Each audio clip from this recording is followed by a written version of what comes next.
はい、コンミヤおつみや星見薬園です。では、ファーミングシミュレーターの22を8回目やっていきたいと思います。よろしくお願いします。今回はレタス栽培を大量栽培始めたいですね。これでお金に関してはだいぶ楽になるんじゃないかなと思います。では進めていきたいと思います。BGM 聞いて間違えたわ。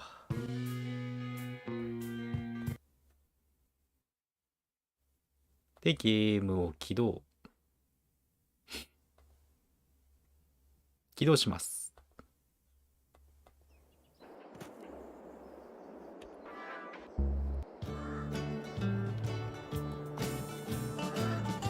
レタス農園ね、作りたいよね。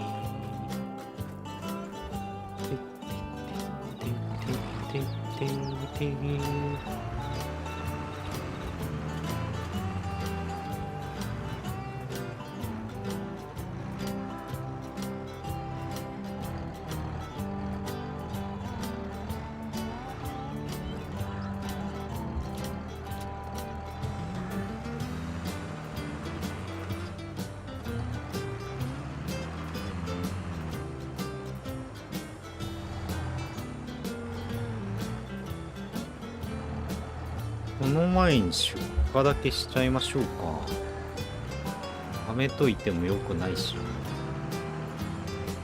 大きいレタス農園作ったらこっちは減らしてもいいかもしれないですね。邪魔になるので、重機の待機場所や精油工場を作るのもありかな、将来的に。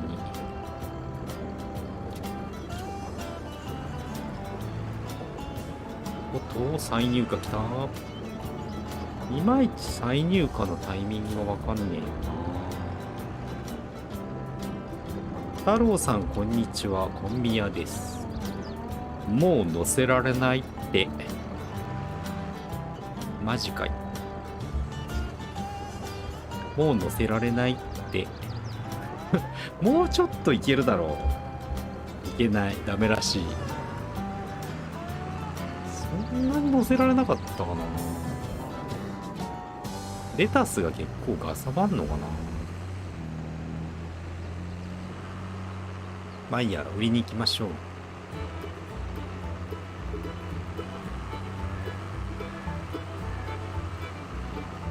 う。もう一個いけたと思うんだけどな。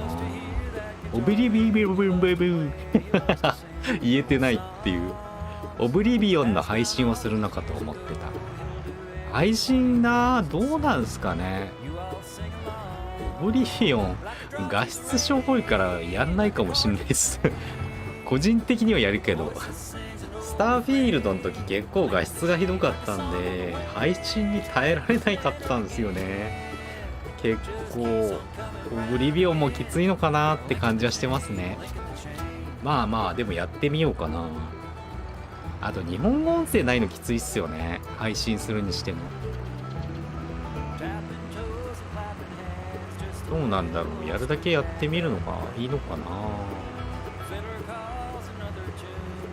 まあ今の段階だとベータ保存というかベータダウンロードでさえ大変そうなので当分はやらない感じっすね。やるとしたら月末かな。字幕でしたね。そうなんですよね。日本語音声というか英語音声のみなんですよね。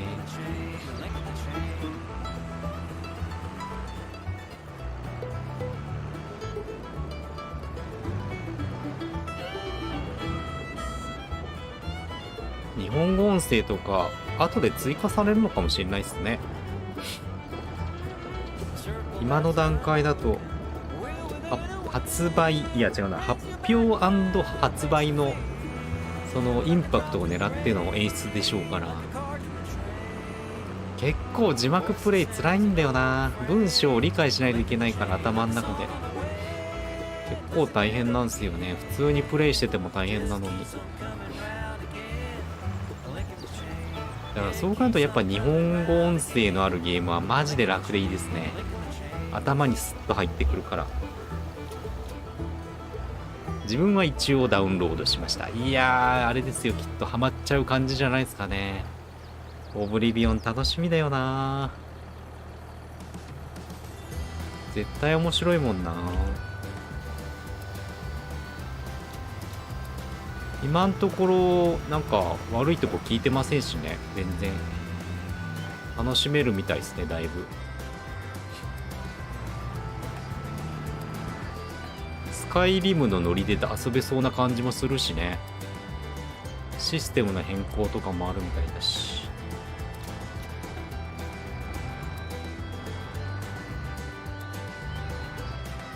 じゃあ一応やってみようかな。一回だけでも。難しそうならやめればいいしな、配信は。試しでやってみよう。初見プレイでできるしな。そこもいいよね。佐藤さんこんにちは、こんみやです。スカイリムは何周かしたからリマスターが来てよかった。本当ですね。そう、オブリビオンやりたいなって思ってたけど、日本語字幕の導入がめんどくさくて諦めてたんですけど、ちゃんとリマスターでね、字幕付きが出てくれたから嬉しいっすね。しかも Xbox のゲームパスなら1500円で遊べちゃう。最高ですね。ローダーもっと入れたんですね。バレたわ。めんどくさくてついに入れました。ブチ切れて。裏作業で金稼いでて、うわーもう嫌だーって。もうやりたくないってなって、必死で探しました。超簡単。神ゲーになる、マジで。ぬるゲーになっちゃうから、ガチでやりたい人には向いてないと思うんですけど、ゆっくりぬるゲーでやりたいのですごい助かります。マジこのローダーは必要ですよ。ヌルゲーマーには助かるわ。気が狂いそうになるんだよな、積み込み作業で。積み込み作業途中に落として荷物が反対になった時なんかもうね、暴れたくなりますもんね。ああ、もう荷物反対になったら直すのどんだけ大変だと思ってんだクソかって思いながら、もうそれにうんざりしてもう探しちゃいました。なんか手で持てるようになんねえかなと思ったけど、手で持てるモッドはなかったんですよね。でもオートローダーがあったんでマジでありがたいです。そしてレタスを農園を作りに行きましょう。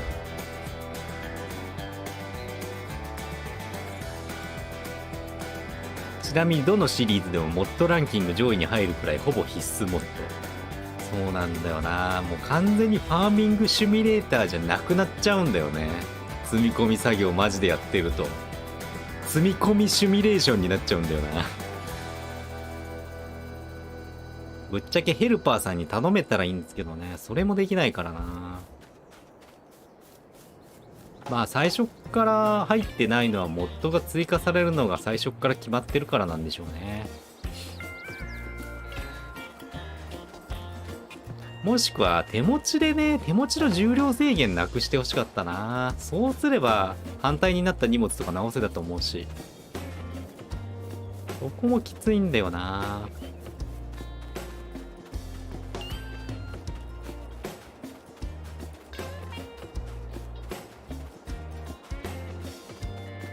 でもこのローダーはなかなか大変でしたね。出てこなかったので。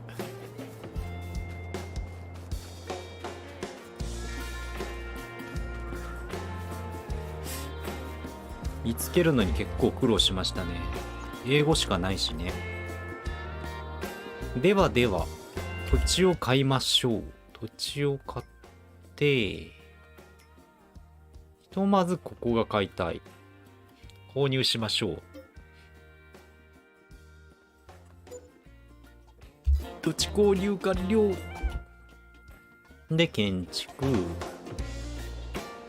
これでだいぶ水場が近いのでレタス農場を作るのには最高ですね。生産でグリーンハウスで一番大きいやつで、あとはどうするかっすね。配置をどうするかなんだよな。回収を楽にするか水の補充を楽にするかのどっちかになるんですよね。まあこうでいいか。水の補充は縦に行って、でもどうなんだろう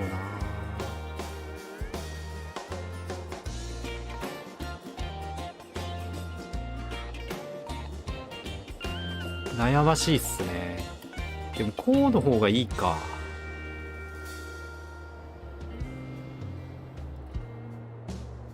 ひとまずこうで行ってみるか。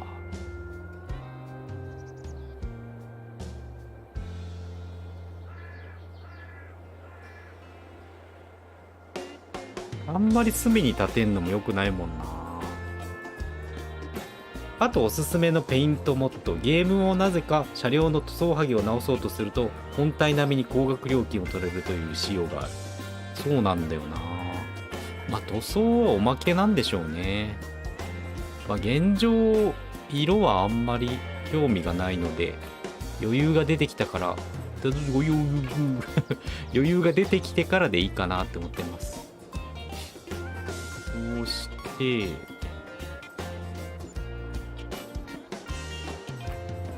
こう縦に並べれば回収、レタスの回収と水の補充が比較的楽なんじゃないかな。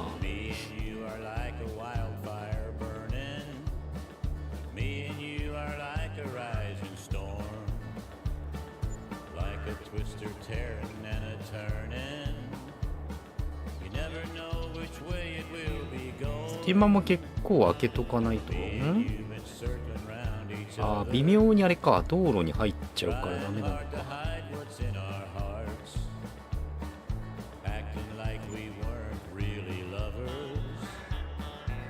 どこまで設置できるんだろうね。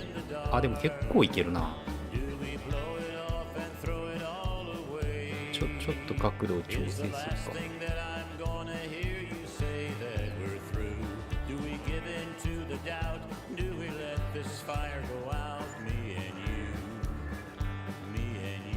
2列ぐらいにして、あーやべ、間違えた。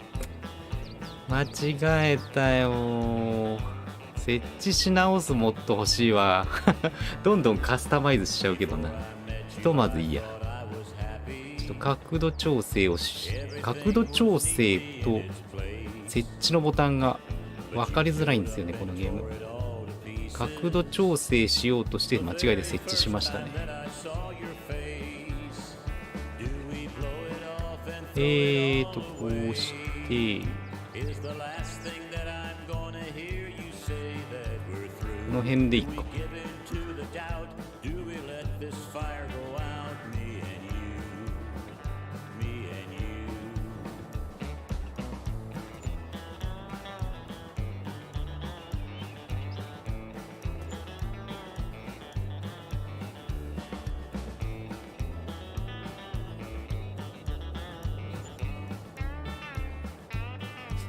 3列いっちゃうか。1、2、3、4、5。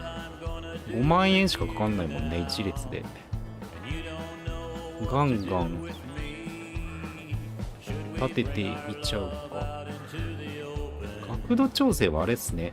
自分の土地じゃないとこで一度角度調整してから設置した方がいいっすね。ミスが減ると思うんで。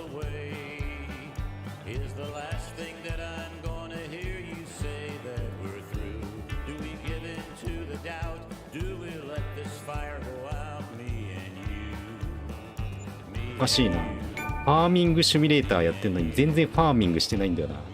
レタスしか育ててねえ、最近。レタスと油しか作ってねえ。ずれてくる。やりたいことがずれてくる。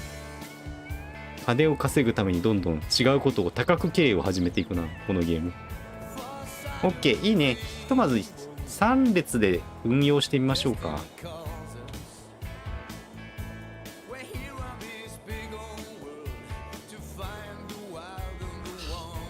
疲れた。いいんじゃないですか、これで。これで水補充して、あ、じゃあ管理の画面か。管理の画面も大変なことになってんじゃないかな。すごいことになってきた。レタス有効か、レタス有効か、レタス有効か。これ、何が何だか分かんなくなりますね。レタス農園、大農園の難しいところはここだな。生産施設が増えすぎてわけが分かんなくなる。どこがどこか分かんなくなるって感じだな。前のやつは全部なくしちゃうのが手だな。運搬用車両を別途ここに設置するか。OK。これで水補充しましょう。水道水で水補充しちゃえばいいんですけどね。ないんですよね、結構水道水が。あんま美味しくないし、あと水道水の補充ってタンクに遅いんですよね、溜まるのが。予想だとこうやって水汲んだ方が早いんですよね、タンクの埋まりが。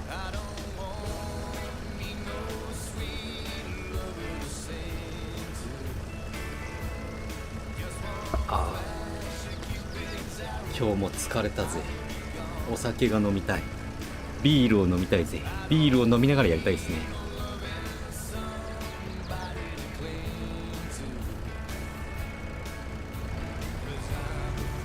一応補給用ポリタンクを横に置いて、タンクを置いて、もう勝手に補充される仕組みを作ろうと思ったんですけど、うまくいかなかったんですよね。なかなか入れるスピードと補充するスピードが違うので、ガンガン補充していきましょう。なんか一箇所のタンクに補充すれば全部の畑に補充されるシステムがあれば楽なんですけどね。それないっぽいんだよな。モッドで入れればあるのかもしれないですけど、そうするともう何でもモッドになっちゃうしな。なかなかバランスが難しいですね。一度モッド入れちゃうともう全部モッドでってなっちゃいそうになるのがこのゲームの怖いとこっすね。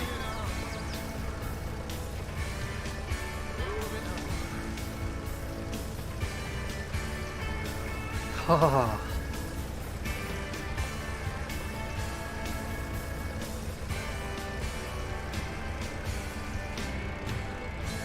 今度あれっすね。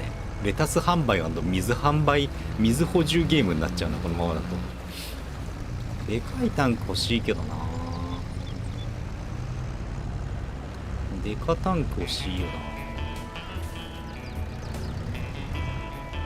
運搬と水補充はこの車両でやってもいいかもな。ちょっと接続し直すのはめんどくさいけど、お金モッドとチート農具さえ手出さなければいいんじゃないかな。いいね。宇宙船の技術を流用した、宇宙人の技術を流用したスペシャル農具とかあったら使ってみたいですね。ボタン一つで勝手に全部やってくれるっていう。もう人が乗る必要はないみたいな。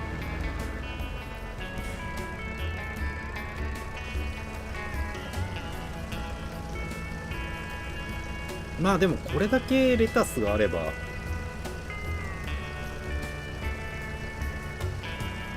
そこまでお金に苦労しないと思うんですけどね。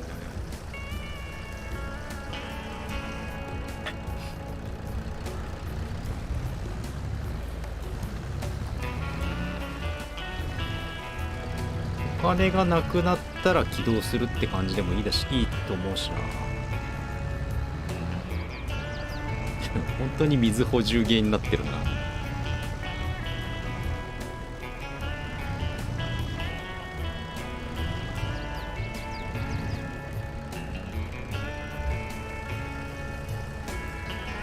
作りすぎたかな。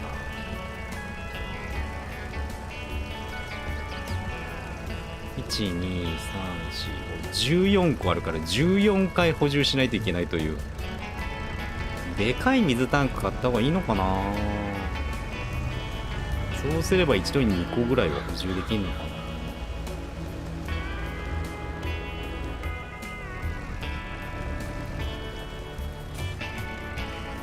吹き込みと肥料と除草と種植えをまとめてやってくれるプランターがあります。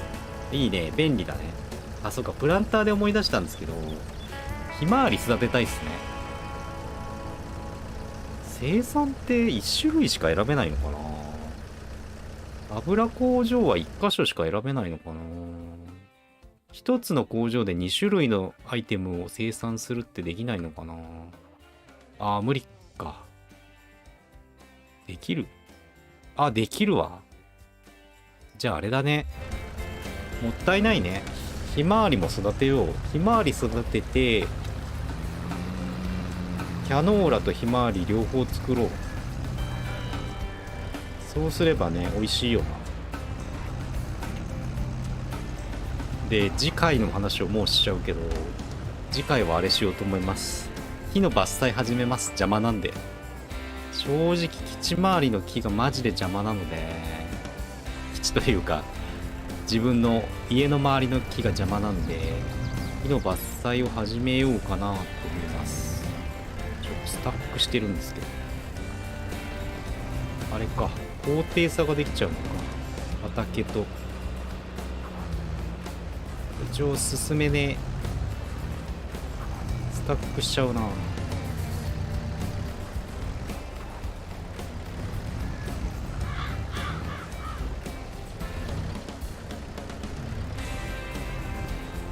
結構ここの畑あれだな、フラットじゃないね。傾いてるね。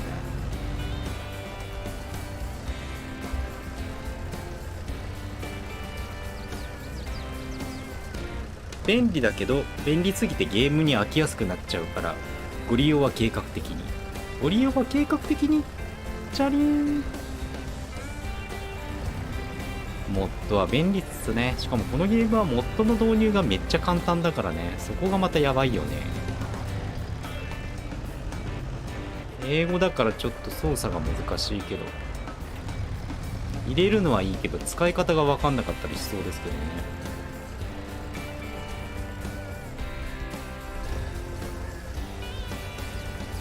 個人的にはローダーモッドとヘルパーを賢くするモッドを入れれば十分。あー、ヘルパー賢くできるモッドはすごいね。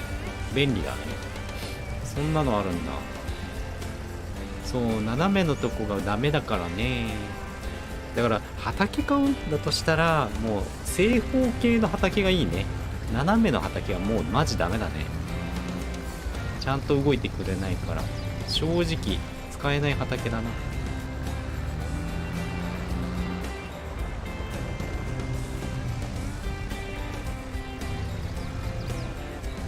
意外にガタガタだな、道が。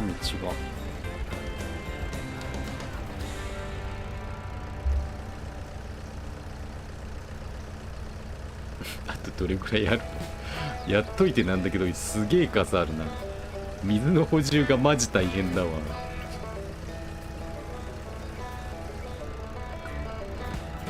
なんかね、水作れたらいいのにね。その自分の敷地内に池をね作れるようになったらいいのにね、クラフトで。そしたら結構楽ちんなんだけど、こうやって川のそばに行かなくてもいい。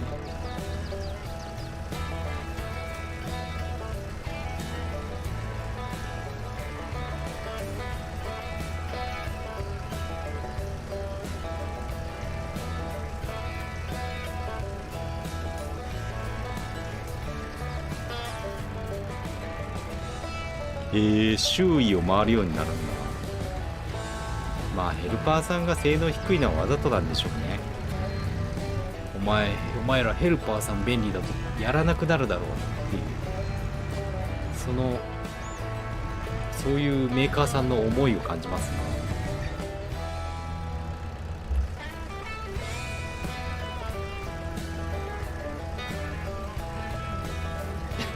カラスの挙動がやばいんだよな。畑にテント作ると変な動きしてるんだよな。アリみたいな挙動してる。でグリーンハウスにくっついてる。立ってますね。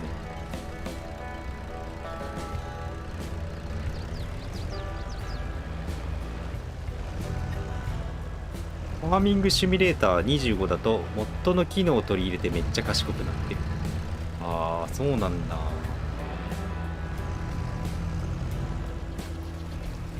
面白いよな。アップデートで改定しないのが面白いよね。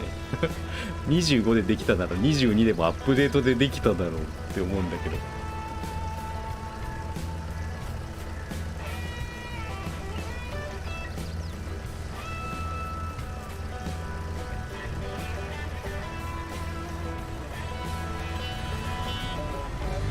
油の生産工場もここに設置してもいいのかな。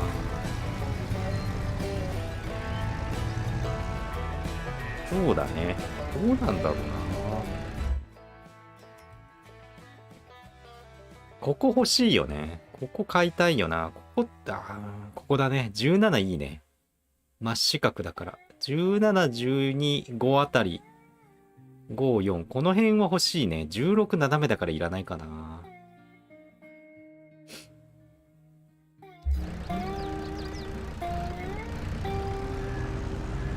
やっぱ生産設備のコツはあれですね。畑を潰すことですな。なんか隙間の場所に無理やり建てようとすると大体うまくいかなくなるから、もう微妙な形の畑はもう生産設備専用って割り切って使っちゃう方が楽でいいっすね。使いづらいもんは使いづらいからな、何したって。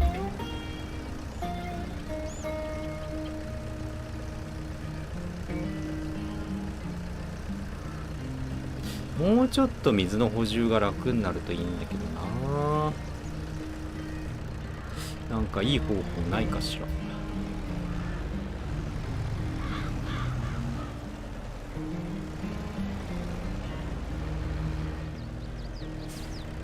ら。なぜか知らないけど、このゲーム川が干上がってるんですよね。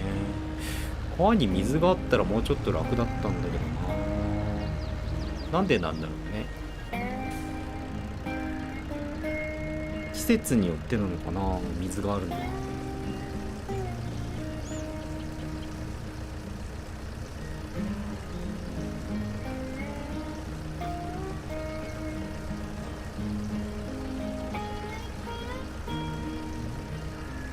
結構あれですね、お金貯めたけど意外に使わなかったな。あ、でもあれか、運搬用トラックを買わないとね。水の補充はこいつでいいけど、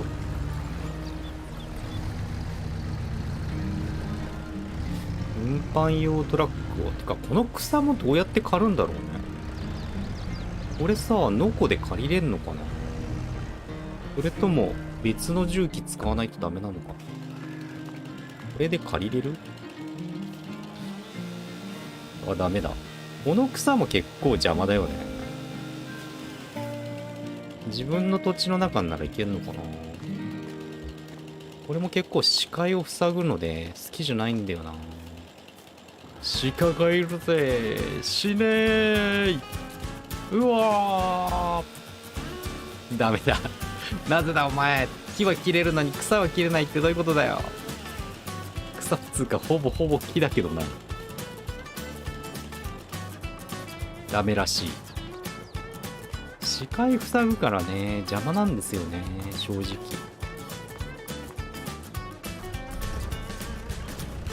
ここは補充したから、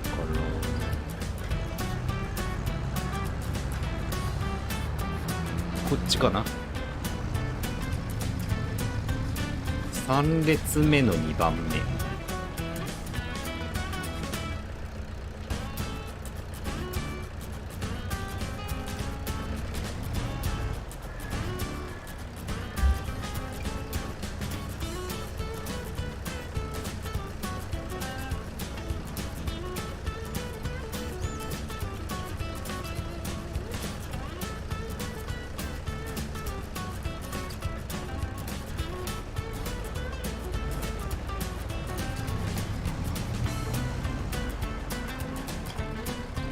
いいね。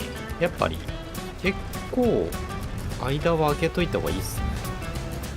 移動に簡単なので。よいしょ。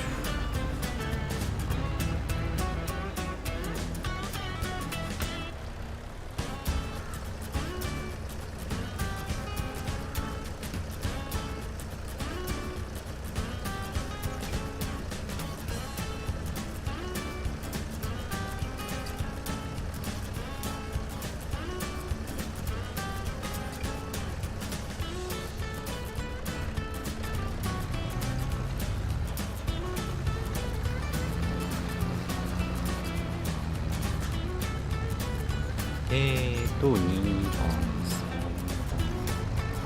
番、3番の2番目はやったっけ？わかんなくなるな。さ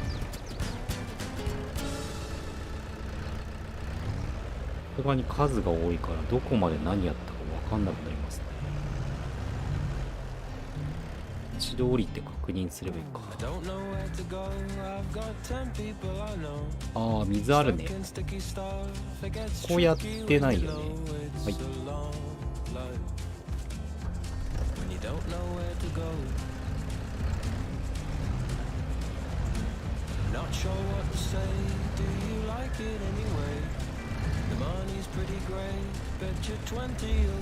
補充します。あと1列かな。あと2列か。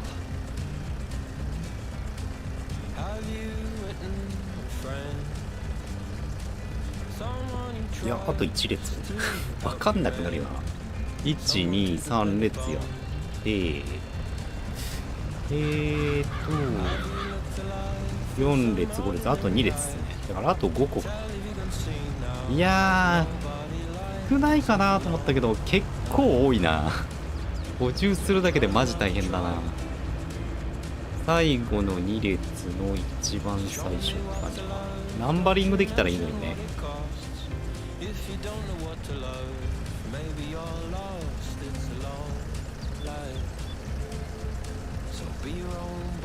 勝手に水を盗んで勝手に水にその水を畑に使う。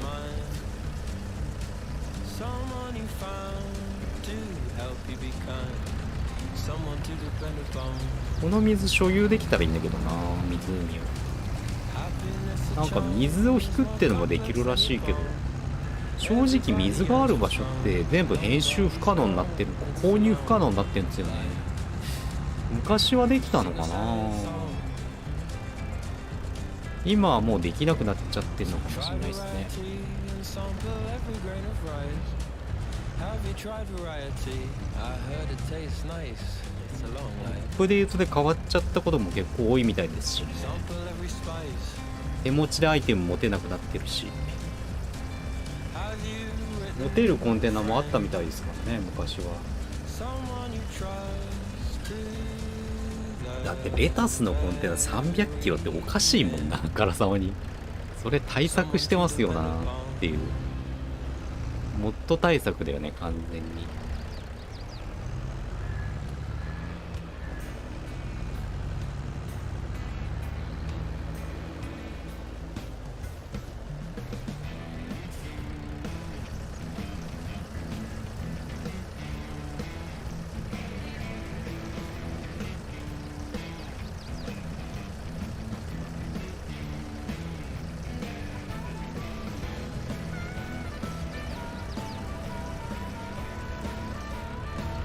オッケー。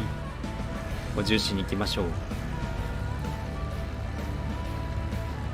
いやー、いいですね。のんびりした生活だな。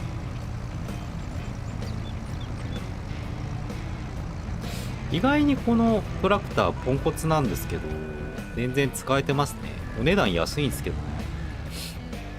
あ、安いトラクター意外に性能いいよな。性能低い割には。カタログスペックの割には結構性能いいんですよ。使いやすい。加速が遅いぐらいかな。加速と牽引力が足りないぐらい。全然いけるんだよな。坂道とかで辛くなるんだろうね、きっと。基本このマップは坂道がないから、普通に低スペックトラクターでも全然活躍できますね。逆に高いやつがあんまいらないよね。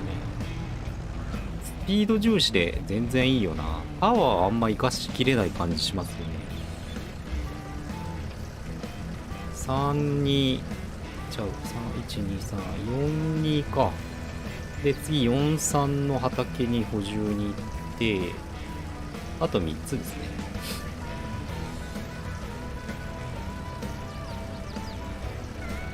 いいね。これで月の月からレタス地獄が待っている。だからこそオートローダーが生きてくる。いいですな。もういちいち手で積み込んでたら地獄だったからな。もう嫌だ、金のためとはいえ辛すぎるってなったからな。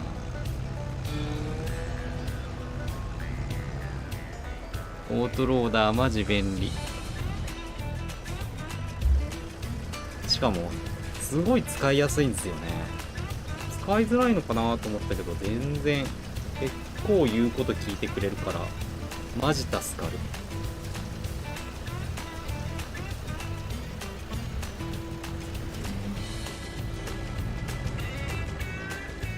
あと2つだね。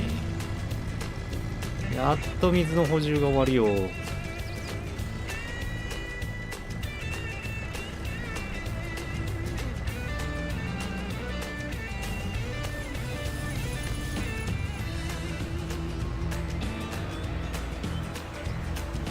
水の補充もヘルパーさんに依頼できたらいいのにね。水補充しといてって。この辺の細かい設定もできたらいいのに。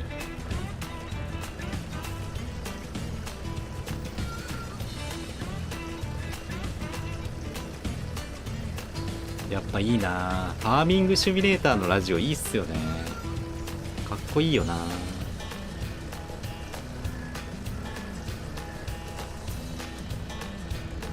聞いてて飽きないよね。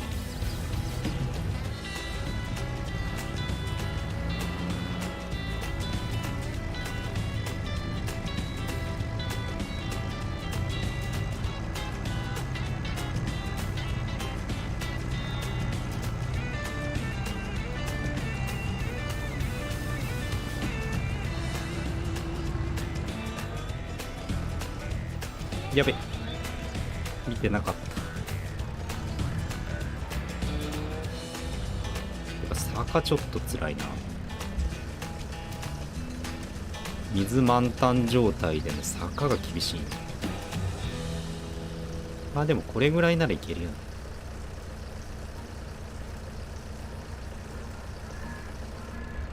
運搬用のトラクターどれにしようかな。今持ってるトラクターで一番パワーがあるやつを固定で使うか。それでもいいよね。最悪足りないようならお金を積んで買うか。でもあんま無駄遣いできないんですよね。木材林業やりたいから林業でちょっと周りのこの辺のね自分の土地の木を切って視界を良くしたいんですよね。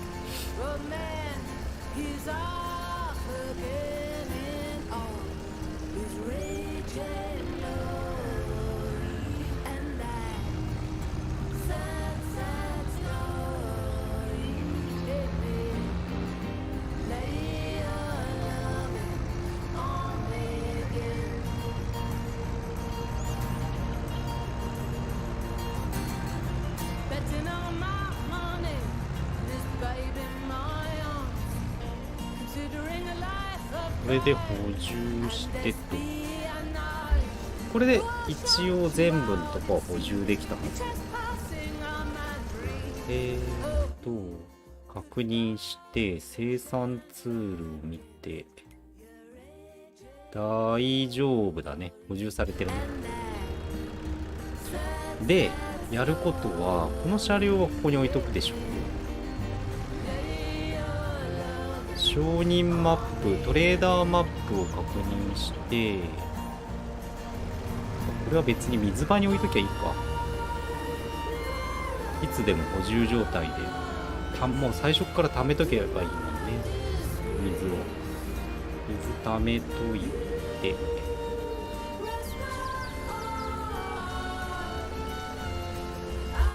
て、在庫品を確認して、トラクターの超145、75、190、170、175。結構この辺の初期からあるやつって高性能なんですね。4755でいいかな。7810、7810のがいいか。7810を運搬用にするか。4755でいいか。いや、4755の方がパワーは上だ。4755でいいね。4755が今どこにあるんだ。4755の場所を確認して。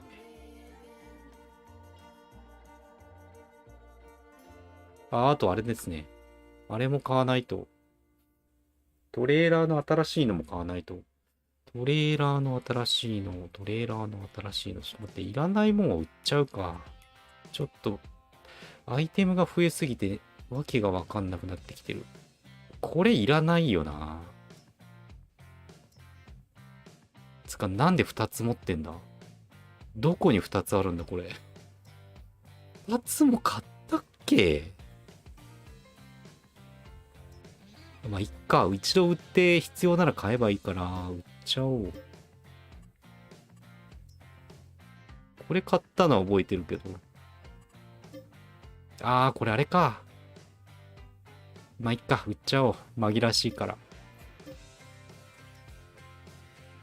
で、トレーラーの、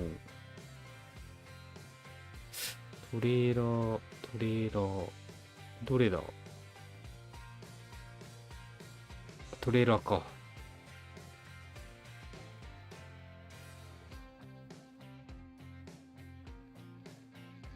フラットのでかいタイプ欲しいんだよな。ないのかな。これがでかいタイプか。これのカスタマイズ。そうだね。ベールトレーラーだね。これでいいな。これ欲しいね。これを買って、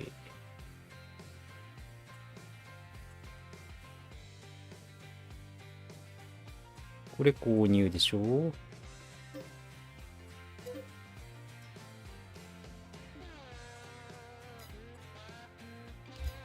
だんだんちょっと所有する車両が多すぎてわけがわかんなくなってきたな。で、4755だよね。4755で、トレーラー売っちゃったもんね。これをリセットかけて、ショップに移動させて、OK。どうしようかな。もう全部、今農園にあるレタス農園は消しちゃうか。邪魔だし。ぶっちゃけ。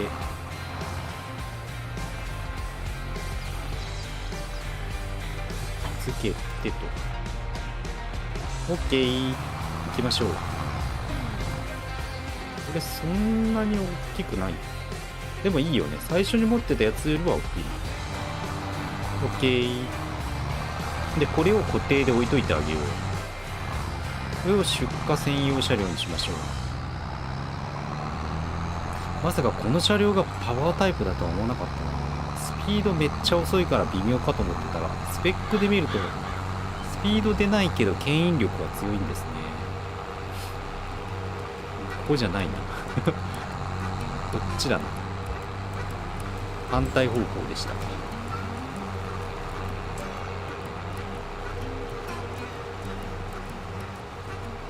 これはレタス納品専用車両にしよう。専用車両作るのが楽でいいっすね。金はかかるけど、もういちいち付け替えしてるとどれがどれだか分かんなくなっちゃうから、もうあなたは牽引だけ、荷物の運搬だけってした方がいいっすね。で、この辺に空き地に置いときましょう。こいつ置いといて、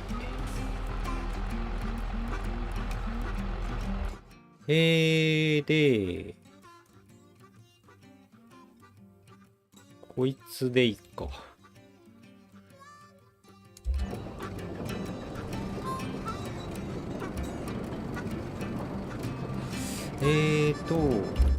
建築モードにして、いらん、あれですね。いらんやつを撤去しちゃおう。この辺とかもういらないもんな。ちっちゃいし生産力も低いっすからね。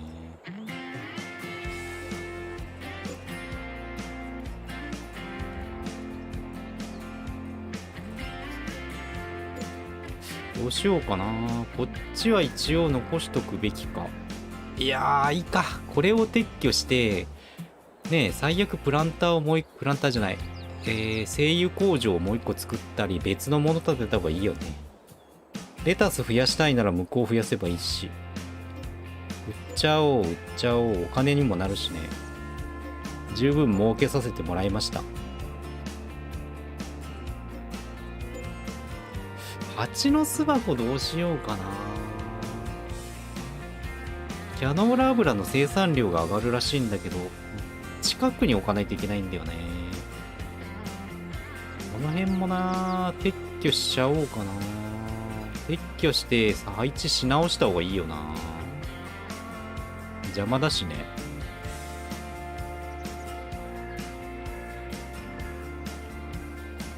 この辺も一度売却するか。いいね。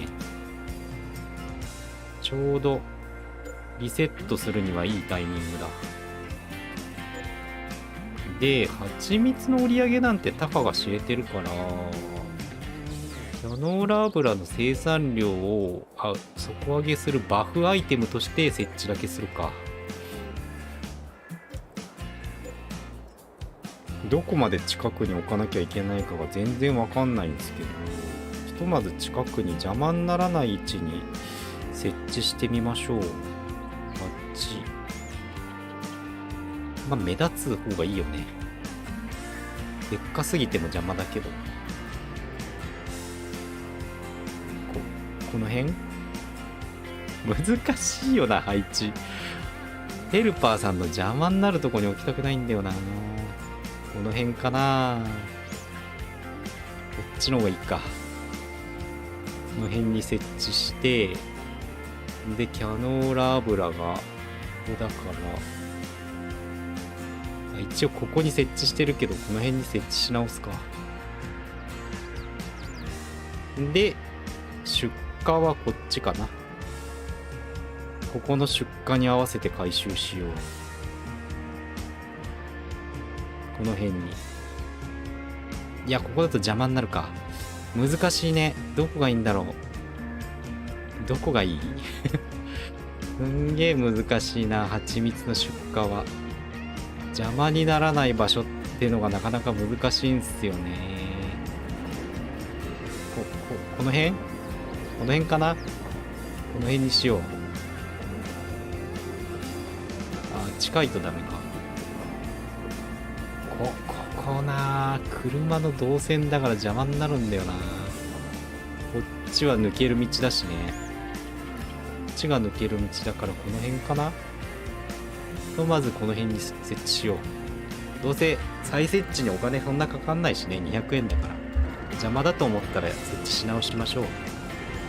OK で、さらにこの工場の油を出荷する用トラックをこいつにしたいから、トレーラーをもう一個買いたい。さっきの売らなきゃよかったんですけど、分かりづらいんだよな。もうこのデザインで表示されるから分かんないんですよね、どれがどれか。これにしたい。これを購入して、はい。そこちょっとネックっすね。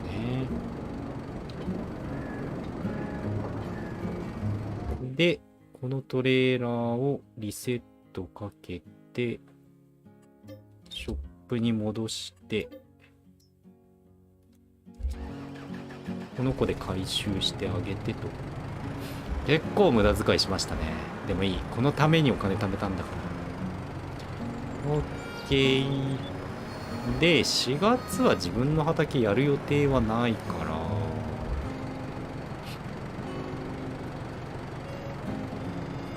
時間を飛ばしちゃってもいいかもしれないですね。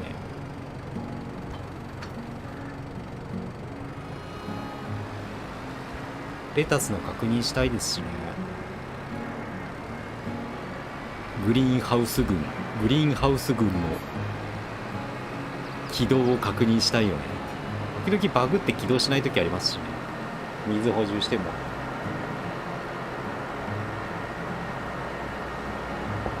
水補充しても生産されない時があるんだよな。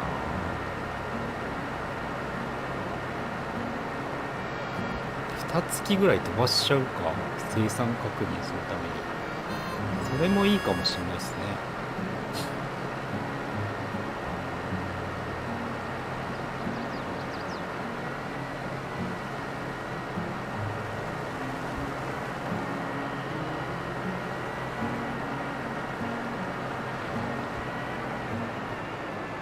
でもこれはほぼここに置いといていいようなもんだ。油しか回収しないんだから。レタスの回収はしなくなったんで。よし、じゃあ寝ましょうか。いやー、ここまで来ると結構ね、もうあとやることは少なくなってきますね。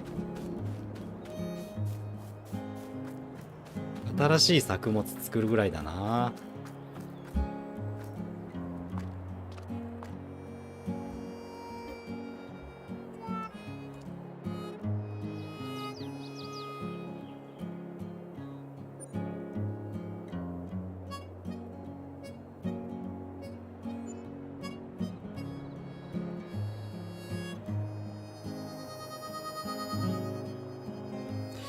で、ショップのセール品を確認して、うわー、欲しいわー。どれぐらいの高性能なのかな。でも50キロなんだよな。でも牽引力がな、強いね。240もある。エンジンパワーが。そしてさらにアップできる。どうなんだろうな。でも欲しいのじゃないんだよな。バルトラの N シリーズはすぐ安売りしますね。1個持ってるけど。結構セール品決まってんのかな。意外に小型トラクター使い勝手悪いんだよな。パワー足りないから。今後大型のオプションパーツを使うとなるとちょっとパワー不足っすね。で、ひとまずレタス農園を見に行こ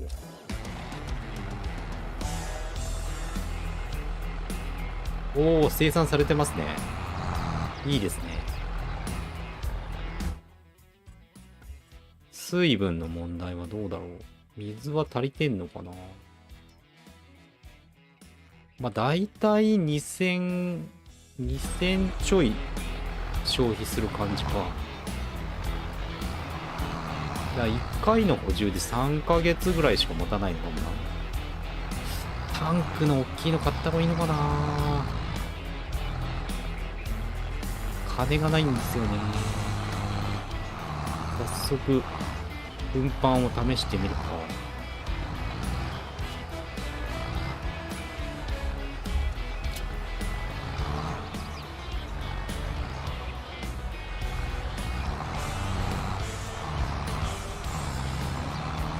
いいね。スペースが結構あるから、やっぱ運搬自体、積み込み自体は簡単でいいっすよね。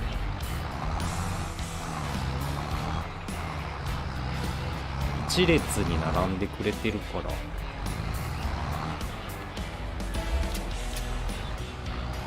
簡単に積み込んでいける。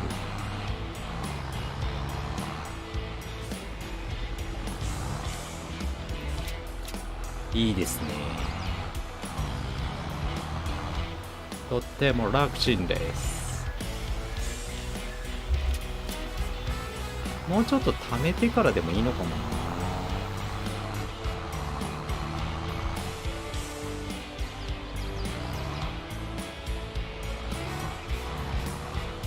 意外に狭いな。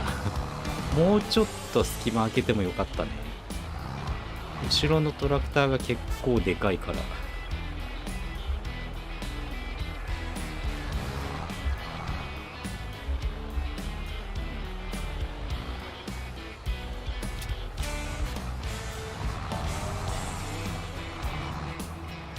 ジョン・ディーラーでトラクターを揃えたくない。メーカーでってこと？ジョン・ディーラーって何？メーカーなのかな？全然わかんないかな。農業用車両の全然わかんないですね。乗ったこともないしな。耕運機が家の近くにあるぐらいかな。今運転してる緑のメーカー。あー、なるほど。老舗っぽいもんね、デザイン的に。っていうか、収穫してからレタス畑作ればよかったっすね。永遠に謎の草が生えてる。菜種油みたいなの。そこ結構考えないでやっちゃったな。一応畑としての機能がまだ生きちゃってるな、これ。まあ、いっか。ほっとけば枯れんのかな。でも冬になったら枯れちゃいそうですもん。ほっとけばいいか。やっぱ木が邪魔だな。木を借りたいっすね。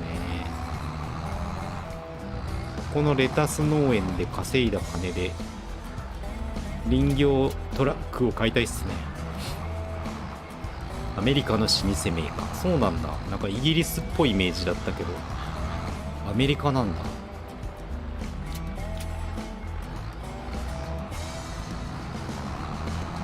いいね。補充自体は、補充というか運搬自体はだいぶ楽っすね。乗せられません。乗せられました。走ってるからダメだったのかな。オッケー、出荷しに行きましょう。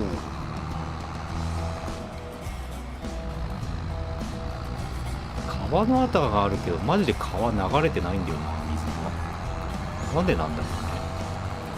昔は流れてたのかな。川の水にスタックするからなくなっちゃったのかな。謎っすね。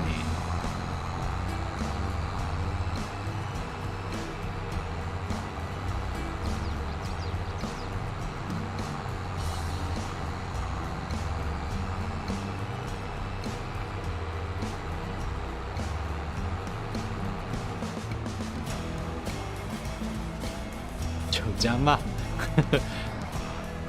もう乗用車を消したくなる。マジで結構いいとこ来るんだよな、乗用車さん。いい感じで邪魔してくるよね。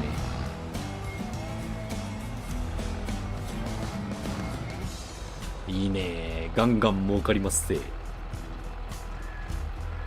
世界のナンバーワン農機具メーカーで農機具界のロールスロイスと言われているらしい。マジか。ロールスロイス買った方がいいのかな。ちょうどセールされてるし。買った方がいいのかな。かっこいいもんな。ただデザインは同じなんですよね、まんま。ちょっと巨大化してるだけっていう。50キロなんだよな。ぶっちゃけこれが欲しいんだよな。70キロ出るから。これ欲しいんだよな。だから新品でこっち買った方がいいような気がするんだよな。でもこれだよね、さっきのやつ。だからランク的にはほぼ同じなんだよね。こっちの方がいいぐらいか。スピード出ないのって結構きついもんね。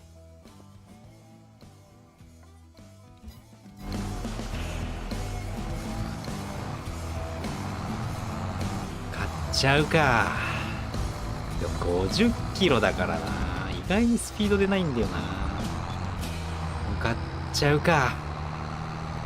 買っちゃいましょうか。買っちゃいましょうか。まずこいつ置いてきたら買おう。個人的に JCB が好き。クレジットカードみたいな JCB って言われると。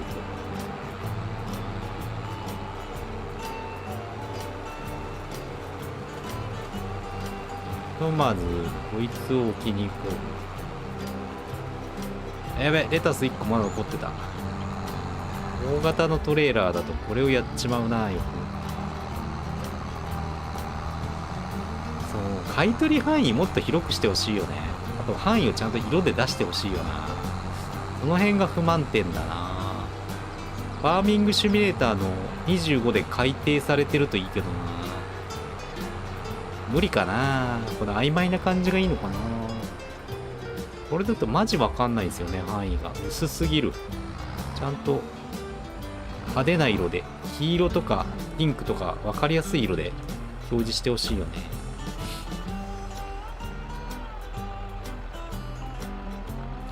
オッケー。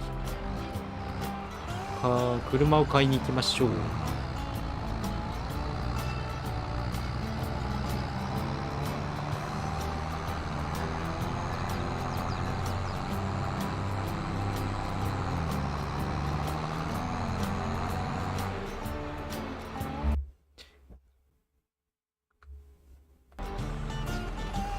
いやー、オブリビオンどうしようかな。マジでやりたくなっちゃうな。オブリビオン配信でやらないと予想だと3週間ぐらい配信しないで普通にプレイしちゃいそうだしな。スターフィールドの時に2週間ぐらいそうなったからな。スターフィールド超面白いって、もう配信は後回しでってなっちゃったからな。普通にゲームプレイを楽しんでしまったな。見た目だけならドイツのファールがかっこいい。見た目重要だもんね。モチベーションの問題もあるし、あと JCB の欠点は全部同じに見えるからどれがどれだか分かんなくなるってことかな。かっこいいんだけどね、全部かっこいいんだけど、見た目が全部低ランクのも同じだから、そこが微妙だよな。スペシャル感が薄いというか。ファールはどれだ？フェンディット、ジョン・ディーラー、クラス、JCB、ニューホランド。JCB かっこいいよな。このなんかね、トラクターっつうか重機っぽいのがかっこいいんだよな。ニューホランドあれっすね。ロゴがかっこいい。怒られそうだけど。デザインっていうより。カーシーなのかな。ロースティールマッシュもかっこいいね。読めねえ。チャレンジャーかな。フェンディット。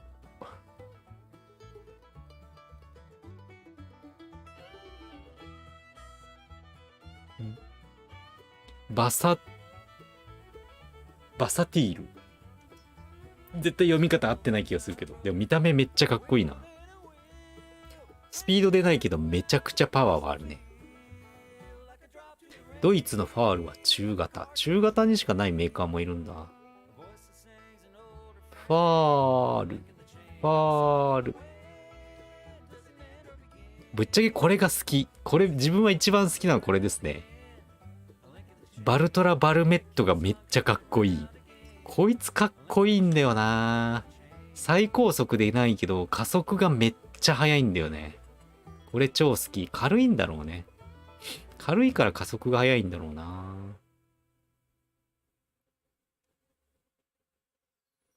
マクコロミック。ファールないね。あ、JCB 中にもあるんだ。あ、これでもいいね。21万で60キロ出るならこれいいな。牽引力もまあまああるしね。JCB いいよな。コスパいいしな。見た目も悪くない。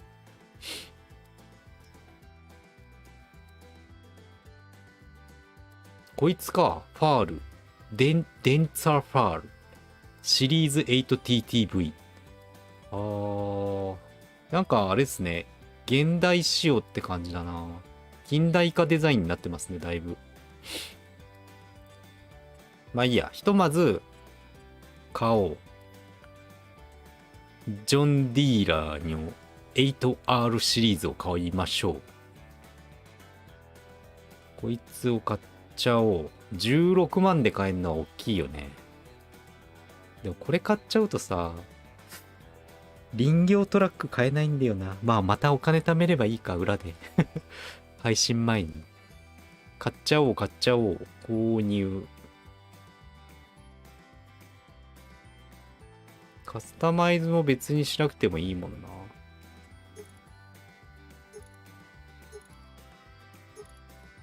EU カスタムか US カスタムか。まあ EU カスタムでいいよね。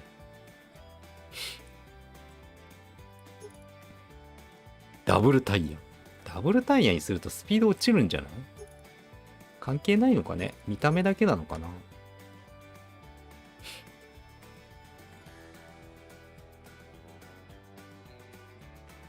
ドイツファールの大型がなぜか未収録という許可が取れなかったのかもね。そいつならホールタイプでクローラーを選べる。クローラーにしてみる？クローラーないか。タイヤ増やす利点ってなんかあるんすかね？加速が遅くなる気がするんだよな。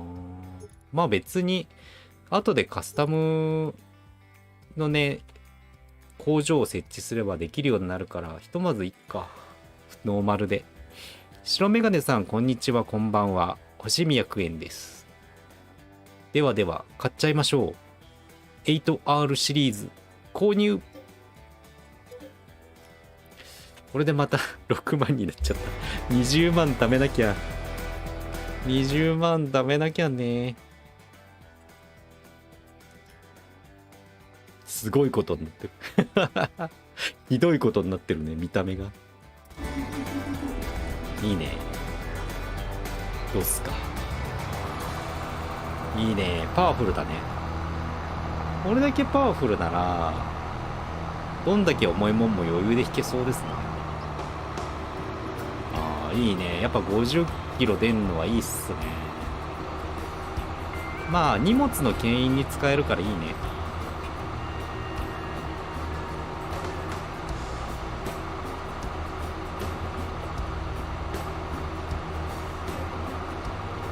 でけえな、やっぱり。かっこいいね。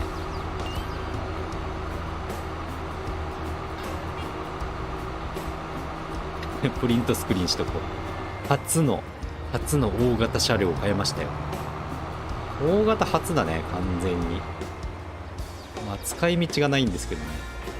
勢いで買っただけだから。でも大型トラクターの中古ってなかなか出ないんだよね、本当に。小型はよく出るんだけど、小型はな、まあそれはそれでちょっと数を欲しいので買っちゃったりするんですけどね。4、5万、3万とかで買えるしね、安いやつだと。中古だとさらに安くて2万ぐらいで買えちゃうからな。ついつい欲しくなっちゃうんだよな。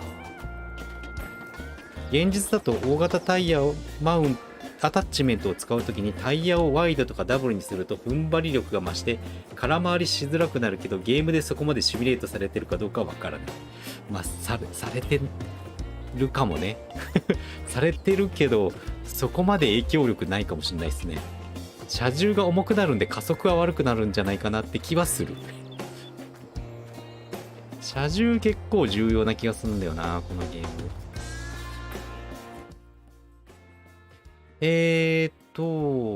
他にやることあるか？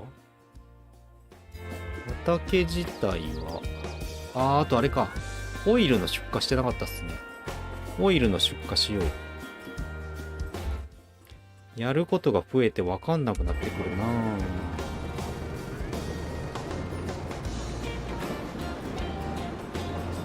積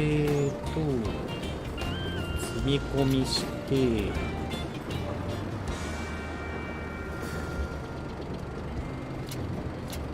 これで全部積み込めたかな。うわー、生まれてくれちゃった。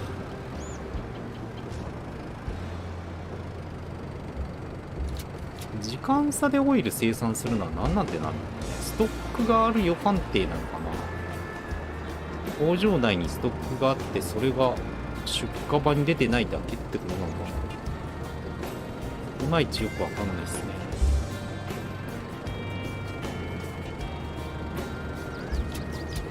オッケー、売りに行きましょう。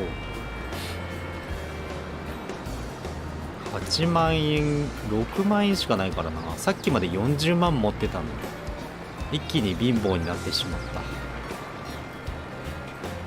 クローラーにすると重たいアタッチメントでも明らかに加速が良くなるので一応効果が。そうなんだ。まあ今んとこ重いアタッチメント買ってないからな。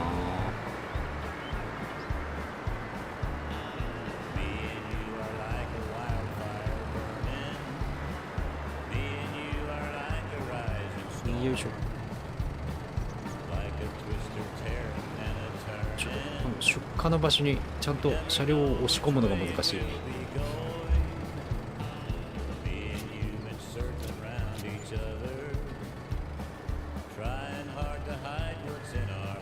蜂蜜が入んねえな。オッケー。出荷完了。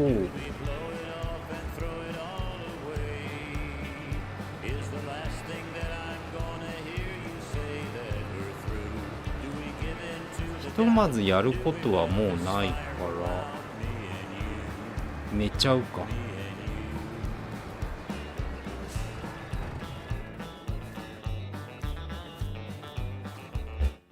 で、自分の畑はどんな感じ？キャノーラが6月、7月入らないと収穫できないから、まあやることないっすね。ひまわり。ひまわりは植える時期と収穫時期が結構遠いんですね。ひまわりいいじゃん。キャノーラで作業する時期とかぶってないってのがいいっすね。暇な時期に作付けと収穫ができるから結構いいっすね。ひまわりとキャノーラの同時生産はかなり相性がいいっすね。合間にできるから。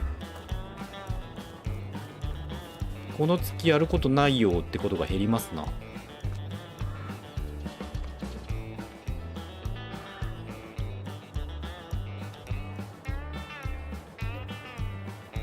寝ましょう。連結部分が二重可動になっているタイプのトレーラーは小回りが利くんですが、バックが難しくなるのも困りものです。そうなんすよ。なんか超遅く移動すればまあ一応後ろ下がれるけど、カーブは無理だな。なんていうか、もうね、前進して回転させた方が早いっすよね。もうバックは使い物にならないって考えた方がいいよな。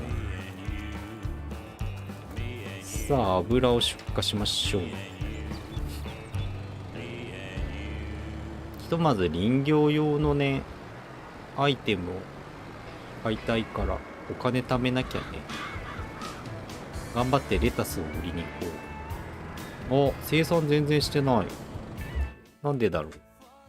いまいち生産もわからんな。あれかな、もうあれか、キャノーラがないのかな。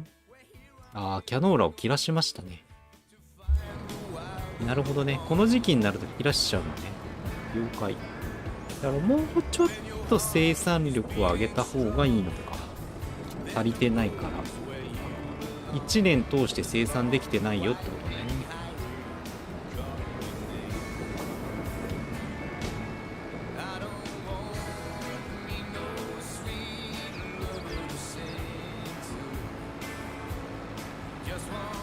じゃあ今月はもうやることないか。レタスはどう？水もまあまああるね。水の補充ぐらいしてみるか。今月は水の補充で終わりだな。あとショップを見てなかった。微妙っすね。セール品でそんなにいいのが来てない。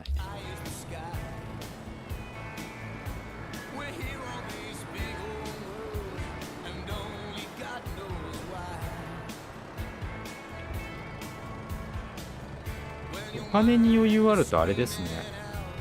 セール品を見るのが楽しくなるからそこいいよな。高い車両もワンチャン買える可能性があるから見てて楽しいっすね。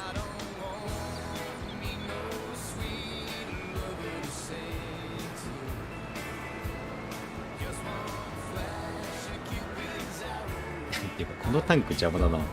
忘れてたな。このタンク売っちゃいましょう。もう今となってはこのタンクはもう用済みでございます。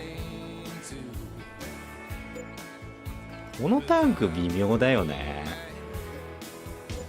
保管できる水の量を増やすってだけだから使い道結構ないんだよな。あといまいちどこに置けばいいのかがいまいち分かんなかったしな。あ、これも邪魔だからどかすかはい、 OK。 じゃあ水の補充に行きましょう。これが大変だけどね。地獄の水補充に行きましょう。水補充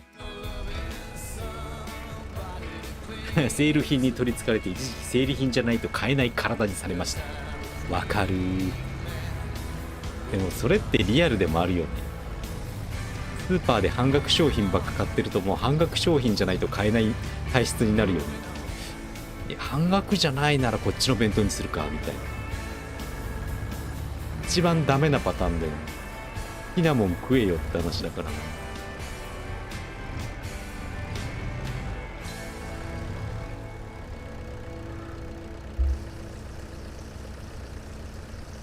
水タンクもな。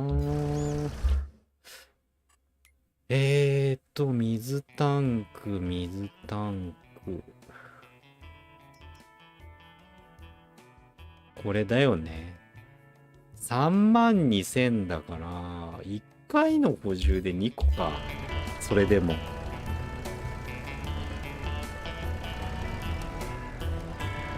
なかなか難しいよ。水の補充結構大変だよな。効率的にやる方法が何かあればいいんだけど。水道代払いたくないしな。同じ番号の敷地内に水タンクを置いてそこに補給すればあとは敷地内に自動で補給された気がする。同じ番号の敷地内に水タンクを置いて試してみるか。砂糖理論で言ってみるか。助かります。建築で水タンクってどっち？こっち？貯水タンク？それとも給水タンク？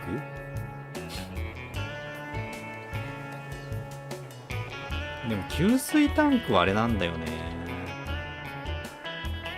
違うんだよな。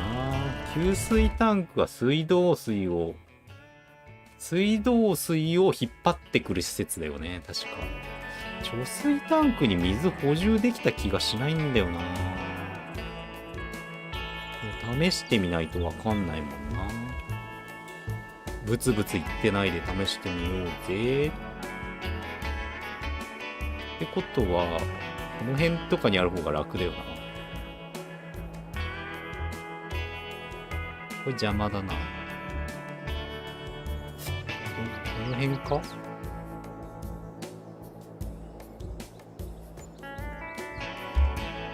こんだけ離れていれば、まあ要するにアイテムは同じマップ、同じ番号マップなら発動するってことだね。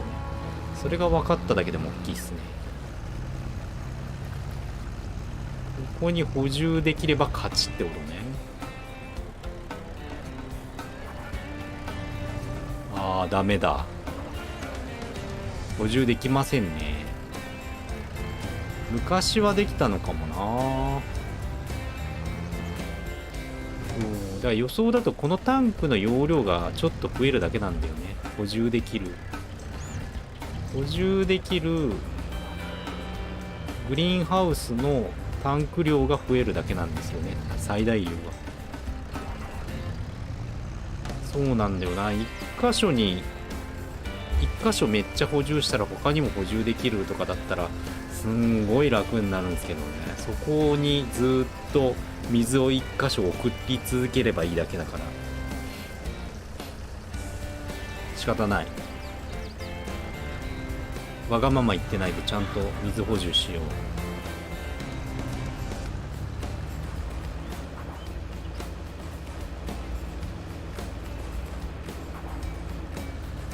う。わがまま言ってないで補充しよう。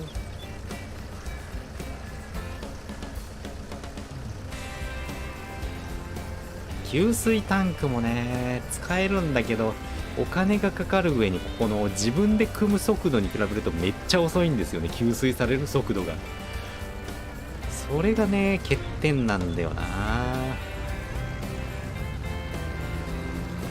給水がクソ遅いのがねめっちゃ使えないんですよね。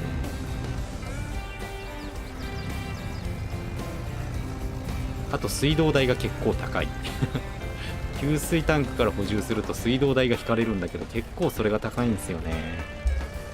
ここが残念なとこなんだよな。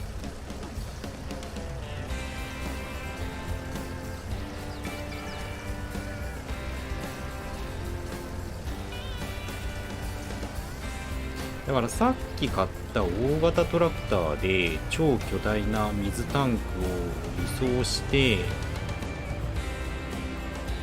補充するってのがありかな、今んとこ。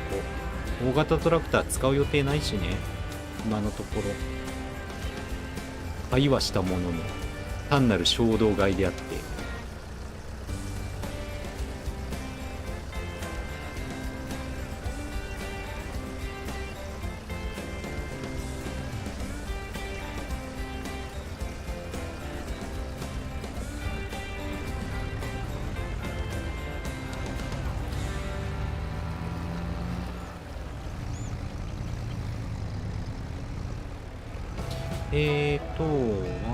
1列が終わったから2列目に行こ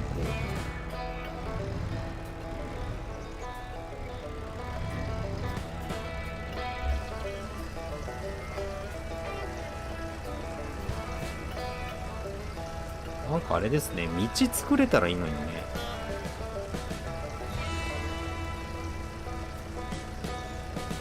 コンクリートを敷きたいよね、正直。コンクリートを引いて平地にしたくなるよな。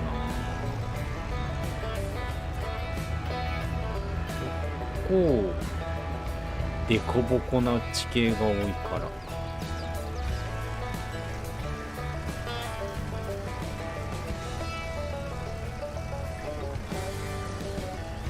整地作業がただならいいんだけどな、結構お金なくなるんですよね。下手にできないんだよな。あと操作性も難しいですしね。なんかある程度整地してイエス・ノーの確認画面があったらいいのにね。イエスにしたら整地が確定されてお金が消費されるみたいな、そういう感じじゃないんですよね。もう押したら勝手に整地されるし、思った形じゃないにしてもお金もがっつり持ってかれてるって感じだから、そこがちょっとな難しいんだよな。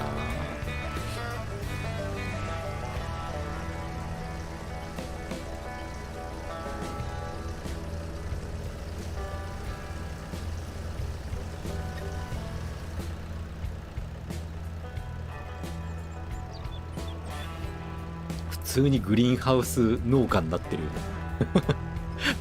おかしいなっていう。普通に農作物をグリーンハウスでしか育ててない。ファーミングシミュレーターだけど意外に育てられる農作物の数少ないよね。そこ不思議なんだよな。モッドで追加するからいいよってことなのかな。あとブドウも育ててみたいっすね。ブドウの育て方がよくわかんないんだよな。難しいんだよな。あれは畑じゃなくても育てられんのかな。木を植える感じだから植林に近いのかね。収穫も難しそうですしね。専用機器が結構必要だから調べてからやらんと無理だな。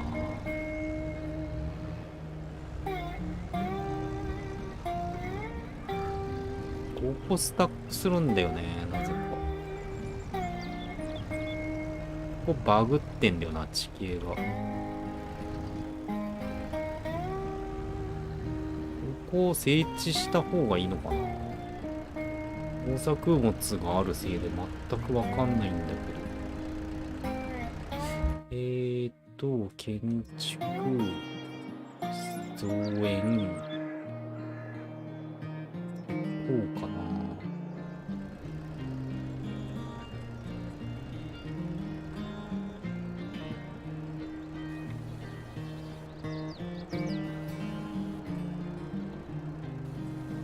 邪魔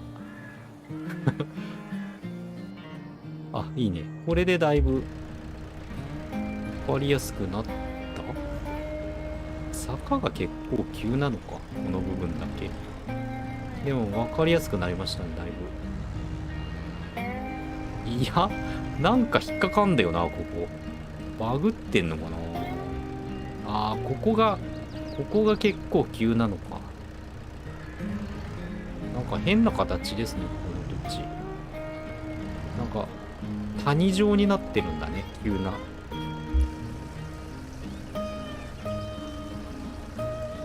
平坦じゃなくなだらかにする聖地、そんなのもあるんだ。もうちょっとやってみて邪魔そうなら、というかこれがおかしいんだよね。なんか一段高いとこにもう土が盛り上がっちゃったんだな、きっと。なんでや、グリーンハウス作る時の業者が悪かったのかな一段高いとこにあるんだよ。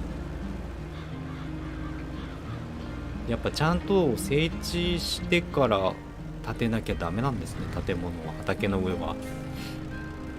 また学びを得ましたね本当に学びを得るよね、このゲーム。失敗して学びを得る機会がマジで多いよね。勢いでやると大体失敗するよな。まあまあ別にいいけどなっていう。序盤だと辛かったけども、ここまで来たらお金がある程度稼げるから、失敗してもね、金が減るだけなので、そんなに文句はないっす。まああと慣れてきたのもあるね、失敗することに。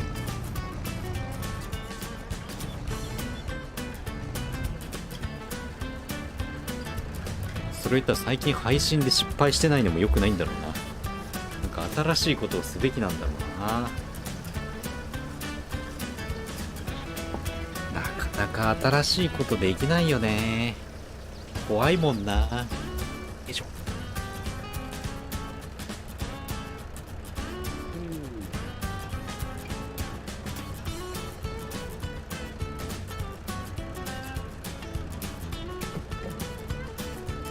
水補充しかしてねえ。水補充ゲームになってしまう。ここもちょっと怪しい感じなんだよな。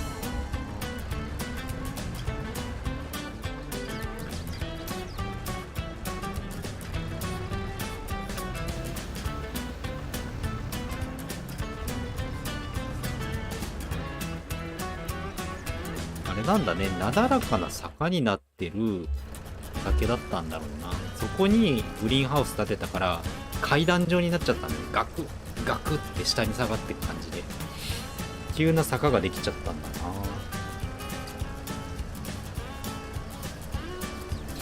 この辺りの整地はシティスカイラインとかやってると分かりやすいです。初見だとむずい。シティスカイラインもいいね、やってみたいね。シティスカイラインはやってないからな。い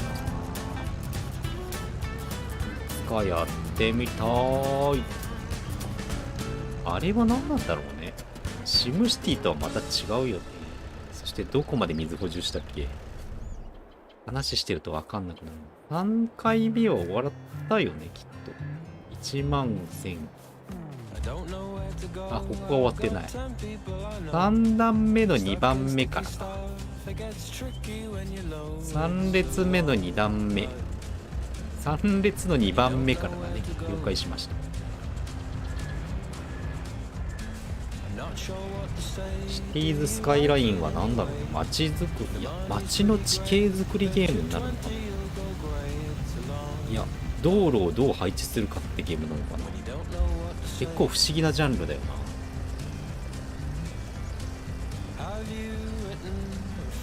整地ツールはどのゲームでも大抵上げ下げ、平坦かなだらかかを使い分ける感じ。なるほどな。あんまそういうゲームしないからな。苦手っすね。3列目の3つ目をからだね。33ですね。33からやりましょうか。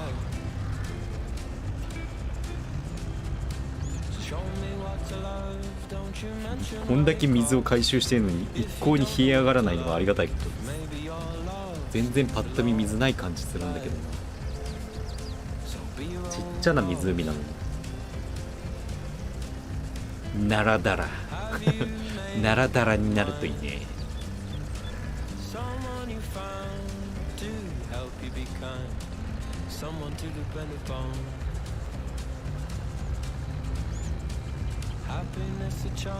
3列目の3番目、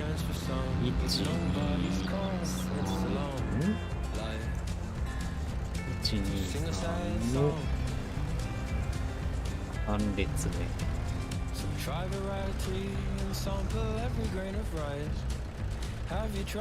やっぱりこういう問題になっちゃうか。どこまでやったか分かんなくなる問題はやっぱやばいっすね。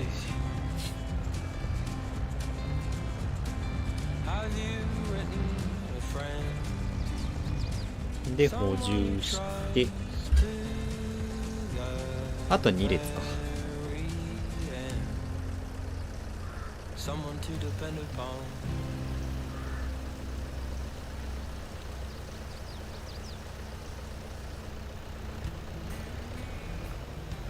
なだらかは L な地形を斜めにするイメージ。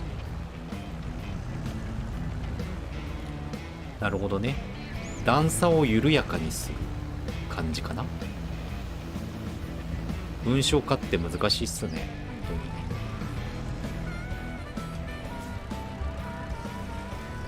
当に。人と会話するときも考えながら喋っちゃうな。勢いで喋ると全然伝わらないんですよねいい加減すぎて言葉の選び方が。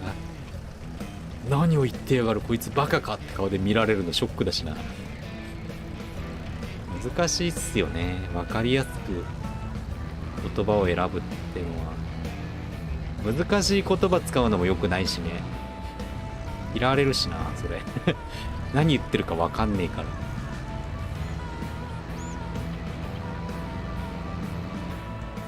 分かりやすい言葉で的確に説明するってことの難しさを実感しますね。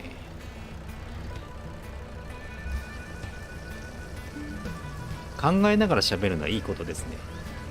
考えながら喋るのが偉いっていうか、考えなしで喋って後悔することが多いのでどっちかっていうとそっちが大きいのかな。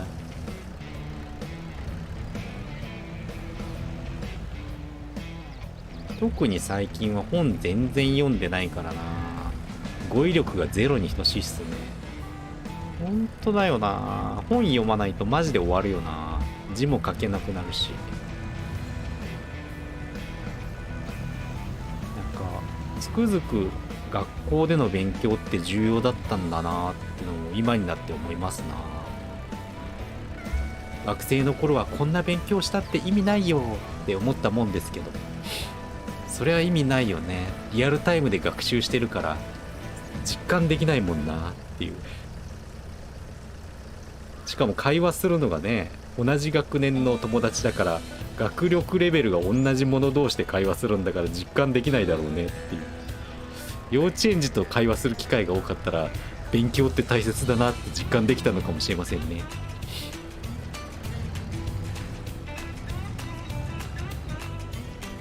知り合いに人の秘密とかガンガン吐き出すやつがいてよく怒られてるから、間を置いて少し考えてから喋ろうって思います人の秘密をガンガン喋る人はやばいよね、マジでマジでやばい。友達がいなくなるからやめた方がいいよそれって。マジいなくなるからね。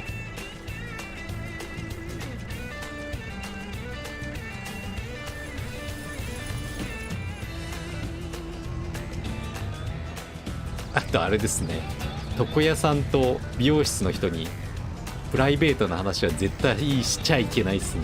あいつらマジ最低だから重要な情報はやつらに絶対話してはならない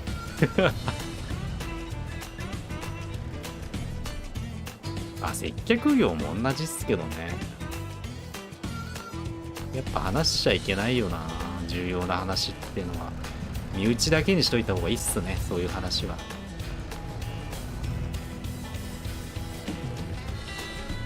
4段目の2回目からだね。仕事は何されてるんですかってやつな。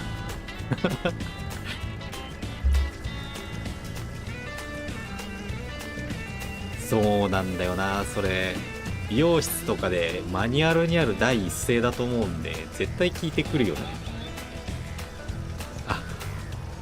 あれがいいね。はい、無職ですって言えばいいのかもしれない。そうすればもう聞いてこないのかもしれない。意外にそういうめんどくさい人には無職ですっていうのいいのかもしれない。今仕事を失ってましてって、勤めてたとこが潰れましてって話をしたらいいのかもしれないな。もう聞いてこなくなるだろうし。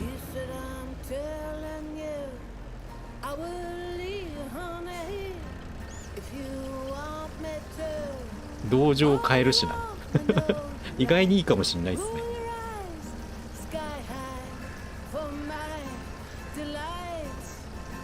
でも今もそういう聞き方してくるのかな。ねえ、20年前とかだと結構よくあったけど、今もプライベートな質問ガンガンしてくるのかね。その辺は最近行ってないから分かんないな。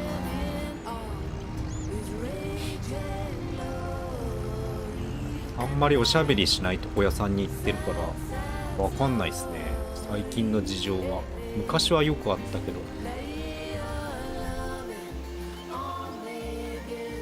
専門学校を卒業したばっかりの若い男の子がねえ、カットの合間のシャンプーの時に入ってきて第一声にまずそれを聞いてくることにちょっとイラッとしたのを思い出しますけど、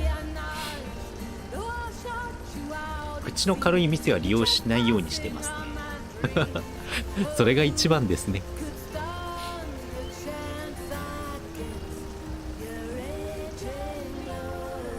逆に喋んない方が楽だよな、寝れるしね。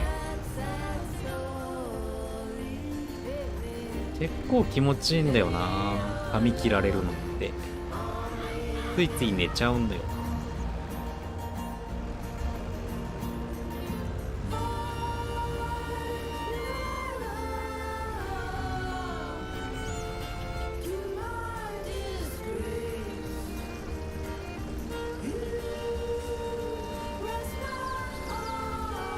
だいたい食べ物屋の話とかが多いっすけどね。どこどこで食べたとか、自分は食べてきましたとか、美味しい店ありますかって話が多いけどな。あとパチンコの話が多い人もいますよね。気まずいんだよな、パチンコの話好きな人に当たっちゃうと。やらないんだよなみたいな。やらないけど話合わせなきゃなみたいな。そうなんですか、やってみようかなみたいな。やってみようかなかっこ絶対やらないやみたいな。そういう時つらいよな。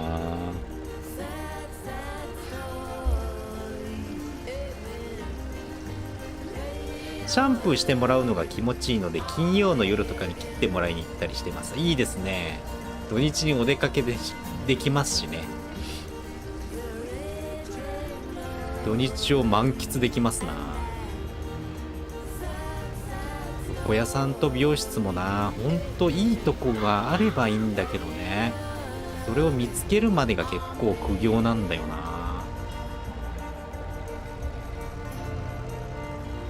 外れとは言わないけど相性の問題が結構あるから、さすがにもう若い子が多いとこは辛いな。話全然合わないし、だいたいその若い子の趣味の話を聞いてあげなきゃいけなくなるから、それが辛い。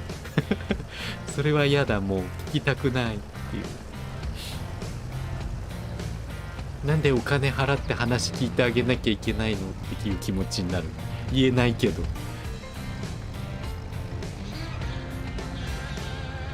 面白いよな、立場が逆転するっていう。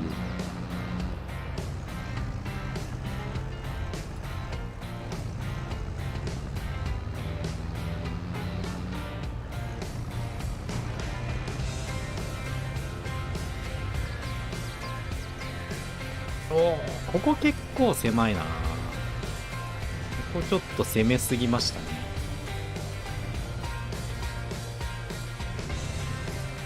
大型トレーラーだとちょっときついか。寡黙にいい感じに切ってくれた兄ちゃんが他の店に移ったのが苦しかった。そう、それがあるんですよ。移動があったり独立とかね。大体優秀な人ってすぐ独立しちゃうから、腕もいいし才能あるから結構すぐいなくなっちゃうんだよな。地元帰りますとか、地元の近くにお店出しますってなって遠すぎるってなるんだよね通いたいけど遠いねってなるんですよね。そこが辛いんですよね。でチェーン店だと移動もあるしな。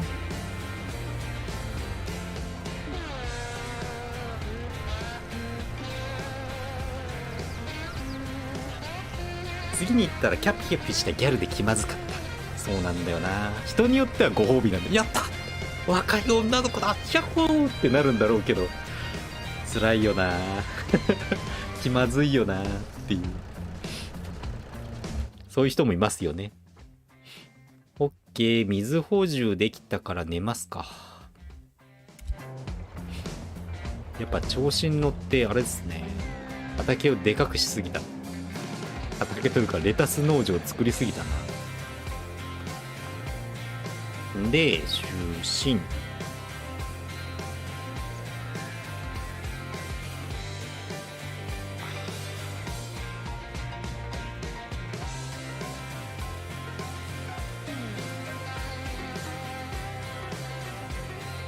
今使ってるとこは美容室なんだけど床屋もやってるとこだから楽でいいんですよね。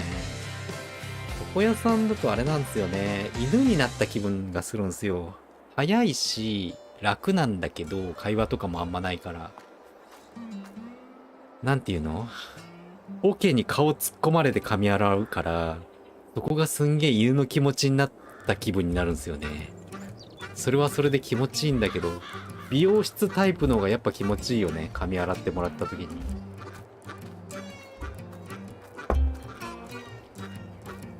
だから美容室と床屋をやってるとこで髪を丁寧に洗ってもらった後に、その床屋もやってるから髭剃りまでしてもらえる、最高ってなります。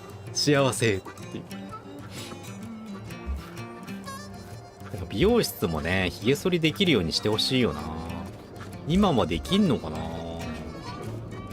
昔は美容師の資格だと床屋というか、髪の毛あれなんですよね、髪の毛じゃ髭を剃れなかったはずなんで、だからいいとこ取りできないんだよな、なかなか。シャンプーするなら仰向けですよね。そっちの方が気持ちいいんすよ。動物になっちゃうんですよ、反対だとはいわしゃわしゃよくやったねって感じでわしゃわしゃわしゃってされるオケに顔突っ込むのも悲しい気持ちになるしな、自分がくの字に曲がって気にしすぎですけどね。一時期床屋さんも行ってたけどあんまり行かなくなった。そういやセール品見たかった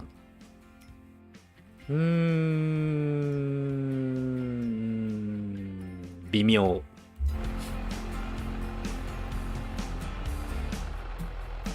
でもどうなんだろうな。これはワンチャンありなのかな。でも安いやつだからな。でもこれでもいいのかな、最初は。一応クレーンもついてるしね。でも重いの持ち上げられないとかそんなオチになりそうな気がすんだよな。まあいいや、ちょっとトイレ行ってきます。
よいしょ。何するんでしたっけ。そっか、出荷すんのか。忘れてた。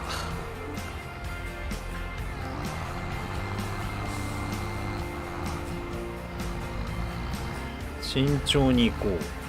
簡単とはいえ、ぶつけちゃうと飛んでっちゃいそうですし、もうちょっと下げて、2回ぐらい、あれかな、行かなきゃダメかな。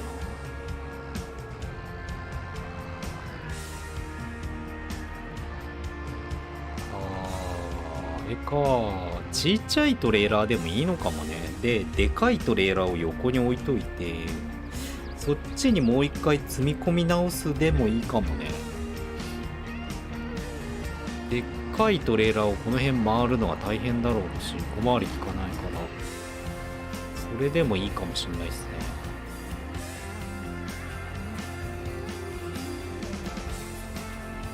いいね。積み込みのことも考えて作ったけど、だいぶ楽でいいっすね。今までは結構狭いとこに入りながら必死こいて集荷してたけど、これは楽ちんでいいな。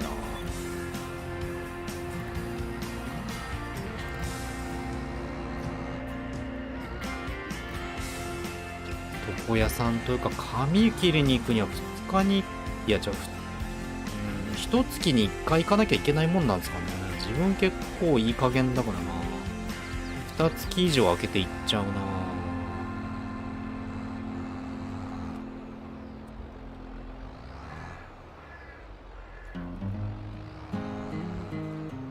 月1回って営業職の人じゃなきゃったら行かなくていいよ。営業とか公務員とかの人は身だしなみ重要だから、そうじゃなかったらいいと思うんですけどね。難しいとこだよな。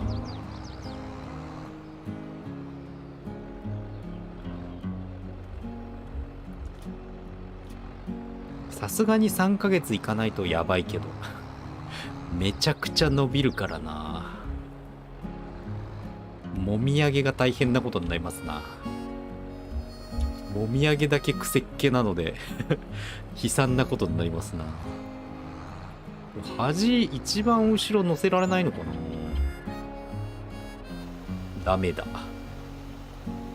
いけそうな感じするんだけどね、普通に積んだ分には。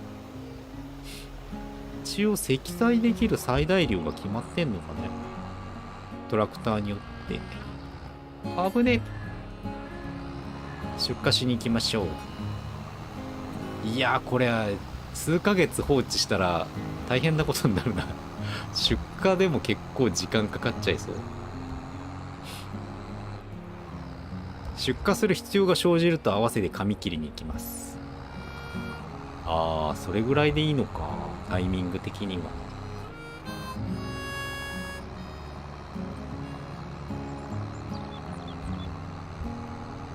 でもなかなか今家で作業するお仕事ってなかなかないと思うけどな。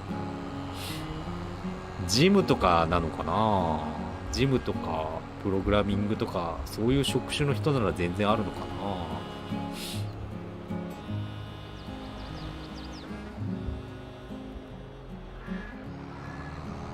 レタス納品に来ました。いいねいいね、ガンガン金が貯まってきますぜ。水の補充がな、もうちょっと効率的にできたらいいのですけど、難しいっすね。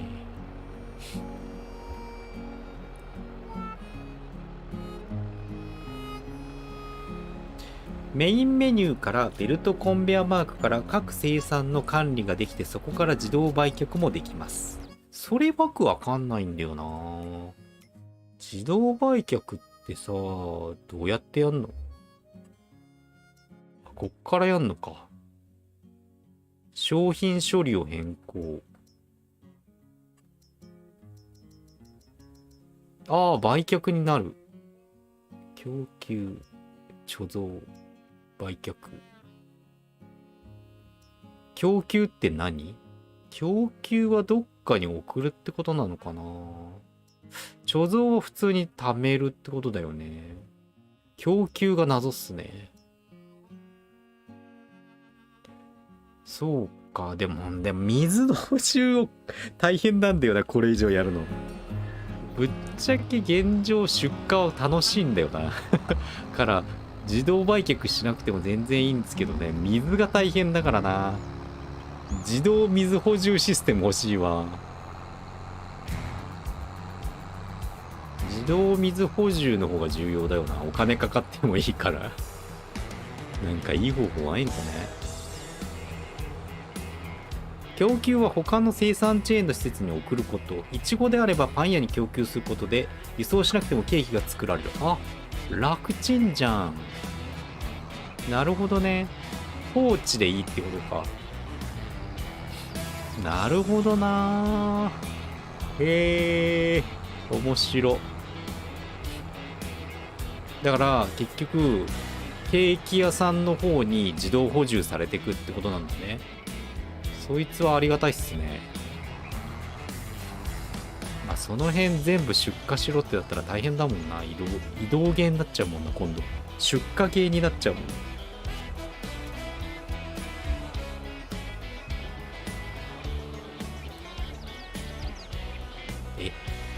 なんで出荷されないんだ。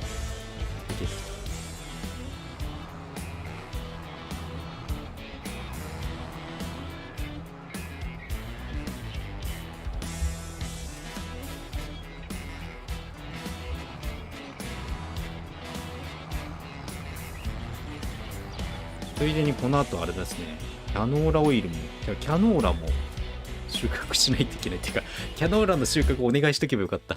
忘れてたわ。もう収穫できるから、キャノーラ収穫して、そう、忘れてたわ。レタスやってる暇ないわ。収穫しなきゃ。収穫をパートさんにしてもらわないとまずいっすね。外れてるし。なんでや。なんでカッターが外れてるんや。あれかな、ぶつかった時に勝手に外れちゃったのかな。自分の畑の業務を完全に忘れてるという。レタスゲームになってるかな。なんか引っかかってんのかな。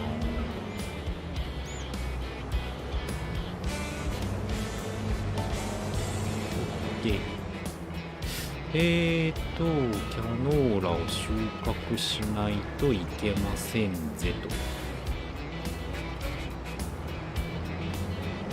収穫をお願いしてからレタスのやればよかったっすね。時間の無駄をした。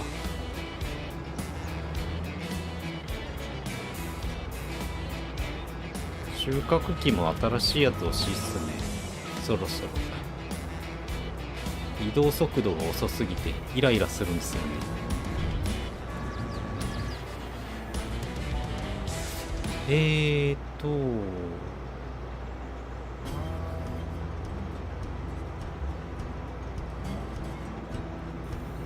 これ速度変わんないもんね。久しぶりすぎてちょっと忘れてるな。違うな。カッターを下ろして電源を入れるか。操作を忘れてんのやばいな。1年経って。で、ヘルパーさんにお願い。最終的にグリーンハウスものは価格が微妙になるので、上位の生産チェーンで必要な数に合わせた数のみを作るのが理想的。やっぱ出荷ずっとしてると商品の値段が落ちてくるのか。だからレタスだけじゃ儲けられなくなるってことか。よくできてますね。確かにもう結構落ちてそうな感じはあるもんな。こんだけ生産しても全然売れてないしね。あんまりお金になってないんだよな。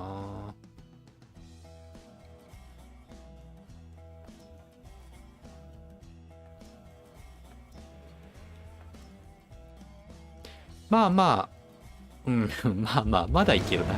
3000円で売れるならよしとしよう。でその間に出荷に行かないと。まあこんだけ大量にレタス作りまくってたらそりゃ値崩れするわな。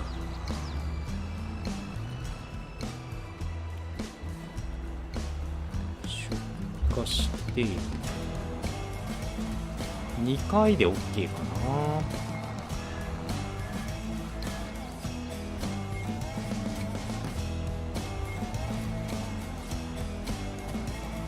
マジで木が邪魔だよな。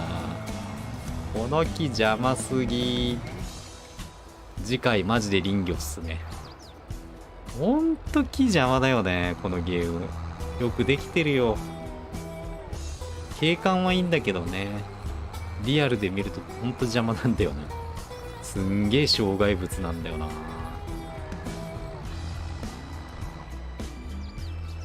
30万か40万ぐらいはまた稼いどかないとダメだな。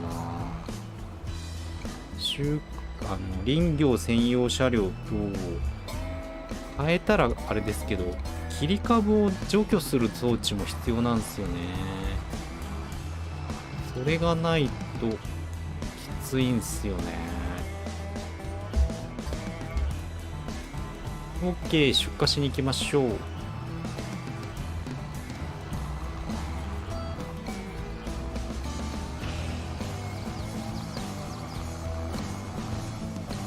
いいね。ちょうど2時間ぐらいか配信して。そろそろかな。まあ実際にレタス大農園は作れましたしね。これで金銭的な余裕ができたので、このお金を使って木を伐採していきたいな。平地にしてやりたいわ。ほんと木引っかかるんだよな。最悪スタックするんでマジで嫌いなんだよね。あと視界が取れないってのも問題ですね。機械のポジショニングが結構難しいから、木がかぶっちゃってると全然見えませんしね。主観だとマジわかんねえしな。主観状態だと全然自分がどこにいてどこに機械を置かなきゃいけないか分かんなくなるんだよな。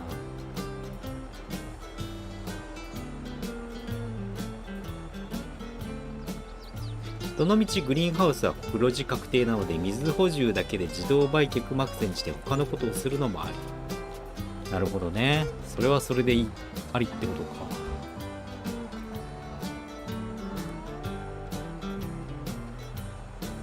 楽しいのに、こんなに楽しいのに手数料いくらぐらい取られるんだろうね。気になるな。何十%取られるんだろうね。100円ぐらいなら全然ありだな。1個3000円でしょ大体。レタスは1個というか1セット。そのうち100円ぐらい、まあ、100円無理だな。最低でも1割を持ってかれるだろうな。300ユーロか600ユーロぐらいか。手数料で考えるなら。もっと取られんのかな。1800ユーロとか取られるとちょっとな、きついよな。薄利多売になっちゃうから。生産量だけどんどん増えて、利益が全然下がっていく。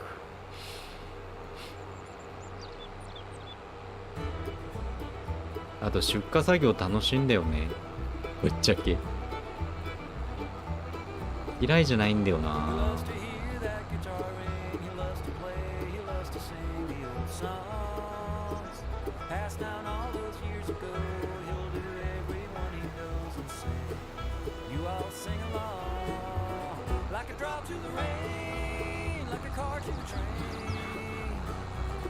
ここも収穫してあげた方がいいんだろうけどな。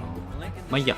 はい、じゃあ今日はここまでにしようと思います。無事大レタス農園が作れたので大満足です。個人的にはもうちょっと増やしたいんだけど、増やすと水の補充がな苦行になっちゃうから、だからこの数が限界かなって感じしますね。この数でも結構時間かかっちゃってるから、まあトラクターを加速のいいやつにしたらもっと楽になるから効率的に動けんのかなって気はするんすけど、まあまあ。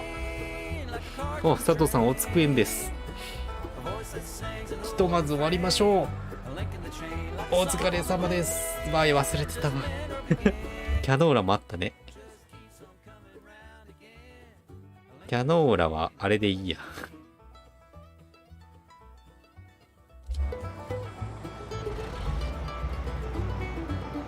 キャノーラは後で自分でやっとこう。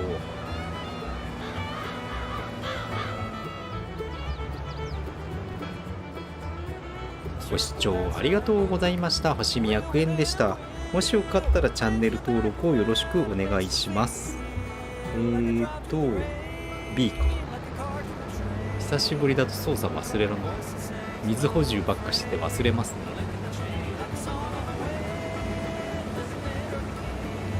で、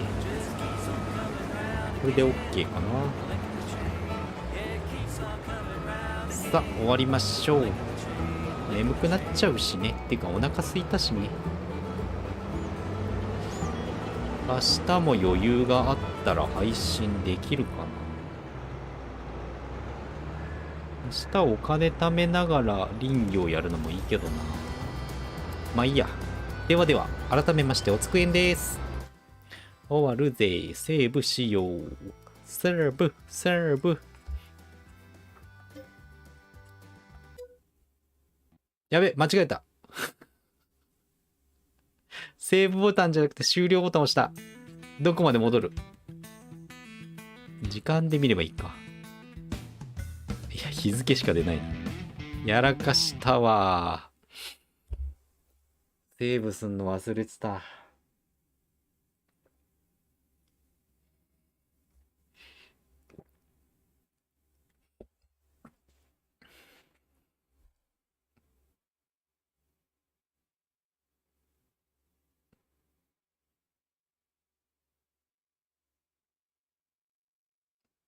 完全にやらかしたな。集中力切れてますな。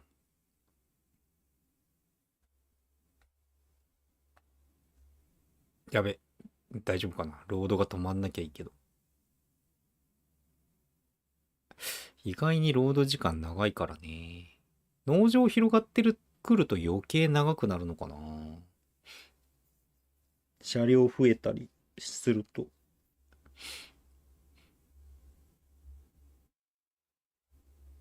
開始で、どこまで作業やってんだろう。あ、でも、大丈夫そうだね。買ってあるもんね。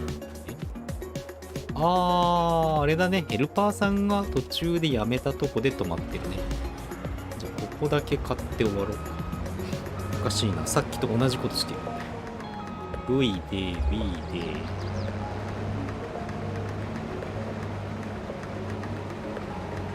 中断セーブが入ってくれたおかげで助かりましたね。危なかった。時々やっちゃうんだよな。まず、シミュレーション。これでセーブして、セーブ。OK、できてるね。さあ、終わろう。お疲れ様です。じゃあね。